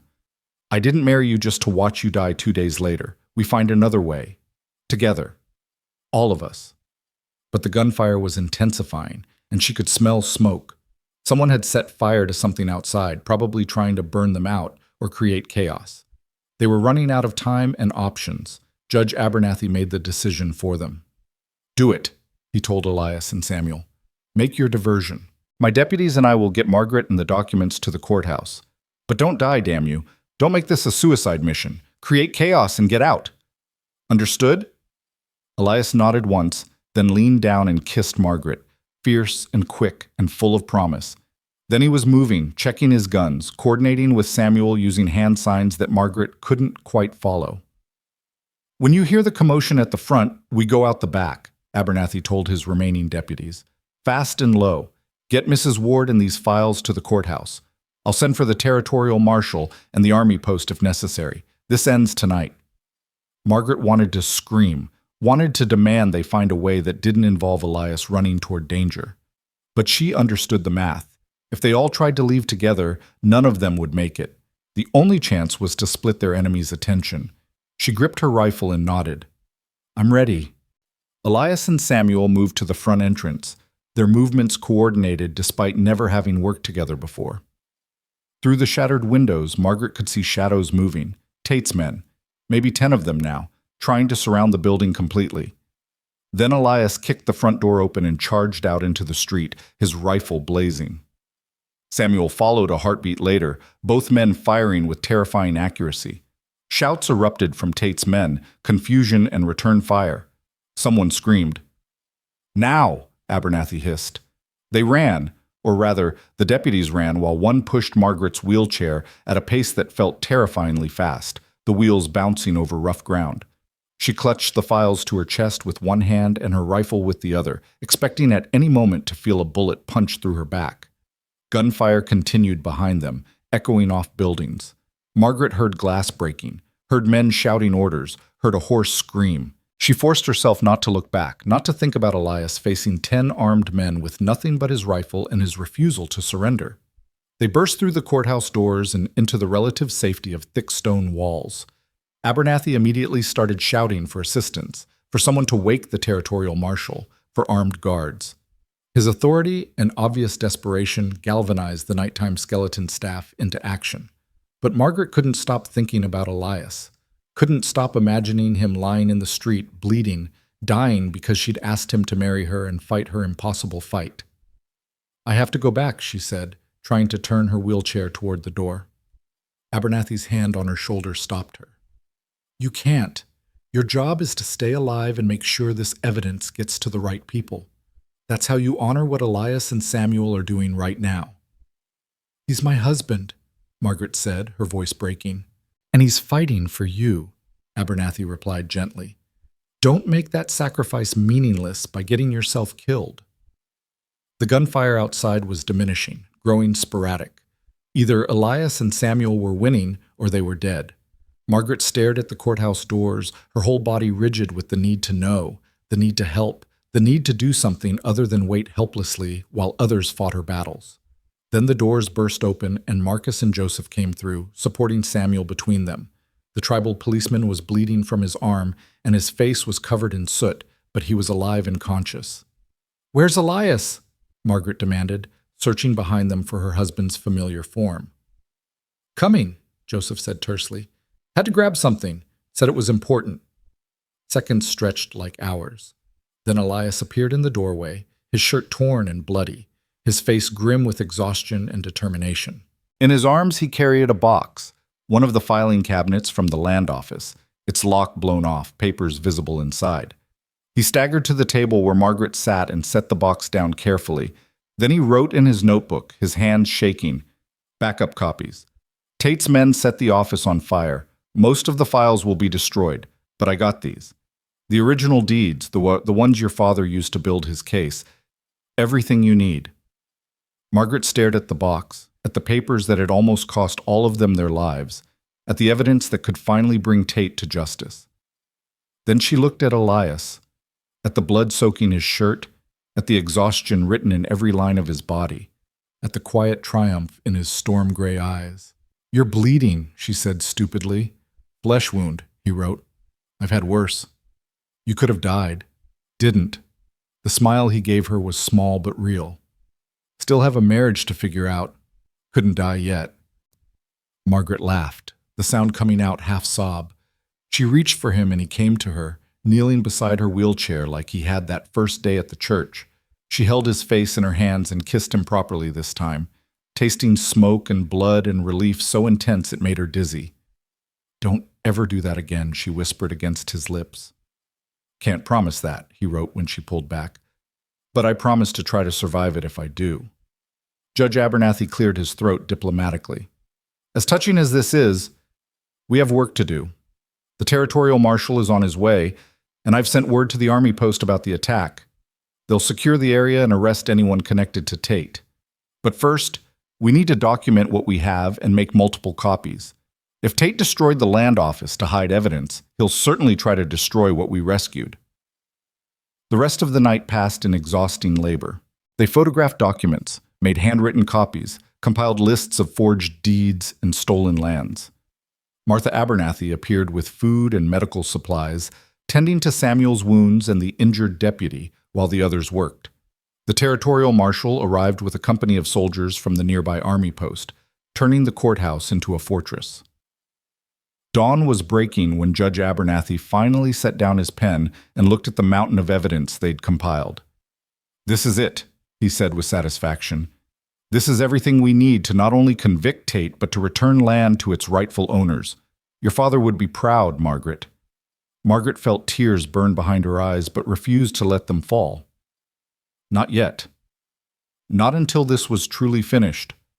The soldiers found Tate and Calloway trying to leave town on the morning train. They were arrested without resistance, Tate's bluster finally failing him when faced with armed military force and legitimate legal authority. His hired guns scattered when they realized their employer couldn't protect them anymore. Within a week, 17 men had been arrested in connection with the land fraud scheme, including Judge Morrison and half the town council of Sweetwater Springs. The trials took months. Margaret testified, as did dozens of families who'd been victimized by Tate's schemes. The Cheyenne families whose land had been stolen spoke through translators, their quiet dignity more damning than any angry accusation. Elias couldn't testify in the traditional sense, but his written statements and the physical evidence he'd rescued from the burning land office spoke volumes. Tate was sentenced to 20 years in territorial prison for fraud, conspiracy, and accessory to murder. Sheriff Calloway got 15 years. The others received sentences ranging from probation to 10 years, depending on their level of involvement. More importantly, every forged deed was invalidated, and land was returned to its rightful owners. Margaret's own land was secured completely, the debts Tate had manufactured erased as fraudulent. She suddenly had options she'd never dreamed of. She could sell the land for real money, could move somewhere easier, could start over without the weight of her father's death hanging over her. She chose to stay. With compensation from the territorial government and the return of properties her father had been trying to protect, Margaret had resources she'd never imagined. She used them to build a school on her land, a place where children of all backgrounds could learn, whether they were white or Cheyenne, able-bodied or disabled, rich or poor. Elias helped her design it with ramps and wide doorways, with spaces that accommodated different needs without making anyone feel less than whole. They hired Joseph and Marcus to teach alongside Margaret, Joseph handling practical skills and Marcus teaching Cheyenne language and customs. Samuel Fasthorse visited regularly, his anger softening slightly now that at least one small corner of the world had been set right. Mary Whitehorse came to the school dedication ceremony, tears streaming down her weathered face as she watched her great-grandson learn to read in the building that bore Samuel Hale's name. She pulled Margaret aside and pressed something into her hands. The carved bird Elias had made for their wedding, painstakingly repaired. Its broken wing now held together with delicate wire that somehow made it more beautiful than it had been whole. "A thing broken can be made stronger," Mary said. "This is what I told you. This is what you have become." Margaret looked at the bird, at the wire that held it together like scars that told stories of survival. She looked at Elias across the schoolyard, laughing silently at something one of the children had signed to him. She looked at the school that had risen from ashes and corruption and refused defeat. "Yes," she agreed, "we've all become that." That night, as they lay together in the house they'd expanded and improved, Elias traced the contours of her face with gentle fingers. In the months since the trials, they'd learned each other's languages, her words and his signs, her mobility challenges, and his voice-shaped silence. They'd learned that marriage was more than legal documents or convenient alliances. It was two broken people choosing to build something whole together. He wrote in the notebook he still kept by the bed, even though Margaret had learned to read his signs fluently. "Do you regret it? Any of it?" Margaret thought about her father, about the accident, about 4 years of pain and grief and fighting. She thought about this journey that had almost killed them, about the people who'd stood beside them against impossible odds. She thought about the school that would teach hundreds of children that their differences made them valuable rather than broken. "No," she said, and meant it completely. "Every terrible thing led me here, led me to you, led me to finally finishing what my father started. Regret would be an insult to everyone who fought and bled to make this possible." Elias smiled and pulled her close, and Margaret felt something she hadn't experienced in years. True, uncomplicated peace. The kind that came from knowing you'd fought the right fight, survived the unsurvivable, and found love in the spaces between violence and hope. The statue came later, years after the school was established and the last of Tate's co-conspirators had been prosecuted. The town of Sweetwater Springs, under new leadership that actually served its citizens, commissioned it for the central square. The sculptor came to visit Margaret and Elias, asking questions about her father, about their journey, about what message they wanted to convey. Elias carved a small model from wood and showed it to the sculptor. A woman in a wheelchair, her head high, her hands not on the wheels but raised toward the sky like she was reaching for something just beyond her grasp. Beside her stood a man with one hand on her shoulder, the other holding a rifle pointed down but ready. And around them, carved into the base, were words that Margaret had written and Elias had approved. "Love does not need legs to stand, nor words to be heard.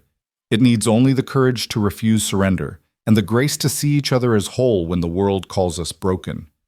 They unveiled it on the 5th anniversary of her father's death. The entire town came, along with families from the Cheyenne Reservation and as far away as Laramie. Judge Abernathy gave a speech about justice and sacrifice. Samuel Fasthorse spoke in Cheyenne, his words translated by Joseph, about bridges between worlds being built by people brave enough to stand in the middle. But the moment Margaret remembered most came after the ceremony, when a young girl in a wheelchair, one of their students, rolled up to the statue and looked at it with wide eyes. "Is that really you, Mrs. Ward?" she asked. "A version of me," Margaret said. "Maybe the version I was always meant to become." The girl traced the carved hands reaching toward the sky. "You're not in your chair in this statue. You're standing." Margaret looked at Elias, who'd been watching the exchange with that quiet intensity he brought to everything important. He signed quickly, and the girl, who'd learned sign language in their school, translated. "He says you are standing. You've been standing all along. The statue just shows what's always been true." And Margaret realized he was right. She'd spent 4 years thinking of herself as the girl who fell, the cripple who'd lost the use of her legs and had to learn to survive with less. But that had never been the truth. She was the woman who'd saved a child and paid the price without regret, The woman who'd refused to sell her soul for safety. The woman who'd married a silent stranger and learned to hear everything he couldn't say. The woman who'd ridden across Wyoming territory with a price on her head and lived to tell the tale. She'd been standing all along. She just hadn't known how to see it until someone loved her enough to show her.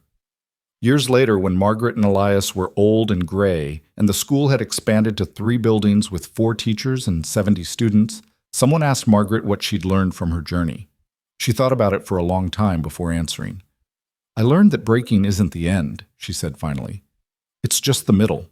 The interesting part comes after, when you decide what to do with the pieces. You can hide them, pretend they don't exist, let them define you as damaged, or you can gather them up, figure out how they fit together differently now, and build something that could never have existed if you hadn't broken first.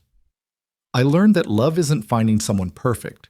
It's finding someone broken in complementary ways so your sharp edges fit their hollow spaces, and together you're both more whole than you were apart. I learned that courage isn't the absence of fear. It's riding forward anyway, when every part of you is screaming to run away. And I learned that my father died fighting for something that mattered. But I live fighting for the same thing, and living, continuing the fight day after day, year after year, that's its own kind of victory."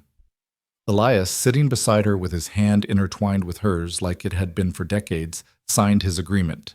The language they'd built together, part ASL, part Cheyenne signs, part their own invention, said everything words couldn't, that he saw her, that she saw him, that they'd fought their way to each other through fire and blood and impossible odds, and they'd do it again in a heartbeat.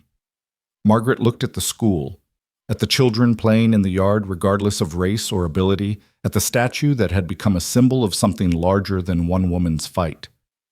She looked at the town that had almost destroyed her and that she'd helped rebuild into something better. She looked at the life she'd carved from the ruins of tragedy and terror and overwhelming grief. "Was it worth it?" someone asked. "All the pain, all the fear, all the cost." Margaret thought about her father, who died for justice and never got to see it achieved. She thought about Elias taking a bullet meant for her and carrying scars he'd bear forever. She thought about Joseph and Marcus risking everything to help someone who could offer them nothing in return. She thought about Samuel Fasthorse and Mary Whitehorse and Judge Abernathy and everyone who'd stood beside her when standing was dangerous. "Yes," she said simply, "it was worth it, not despite the cost, but because of it. We paid in blood and pain and fear for something that will outlive us all. That's what my father understood. That's what Elias showed me. Some things are worth dying for, but more importantly, they're worth living for, fighting for them every day, building them piece by piece, refusing to let go even when it would be so much easier to quit." The sun was setting over the Wyoming Valley, painting the sky in colors that still hurt to look at because they were so beautiful. Margaret watched it with Elias beside her, their hands linked, their scars visible and honored, their brokenness transformed into a wholeness that could only exist because of what they'd endured. They'd started as 2 shattered people brought together by desperation and convenience. They'd become warriors, partners, lovers, builders of something larger than themselves. They'd taken a world that wanted them to be small and powerless and broken, and they'd refused. They'd fought. They'd won. And they'd learned that sometimes the greatest victories aren't the ones where you defeat your enemies. They're the ones where you refuse to let your enemies define who you are, where you take your pain and your limitations and your losses, and you use them as foundation stones to build something beautiful and true and unshakable. Margaret Hale Ward, the girl who couldn't walk but learned to fly anyway, had become exactly who she was always meant to be, not despite her breaking, but because of it.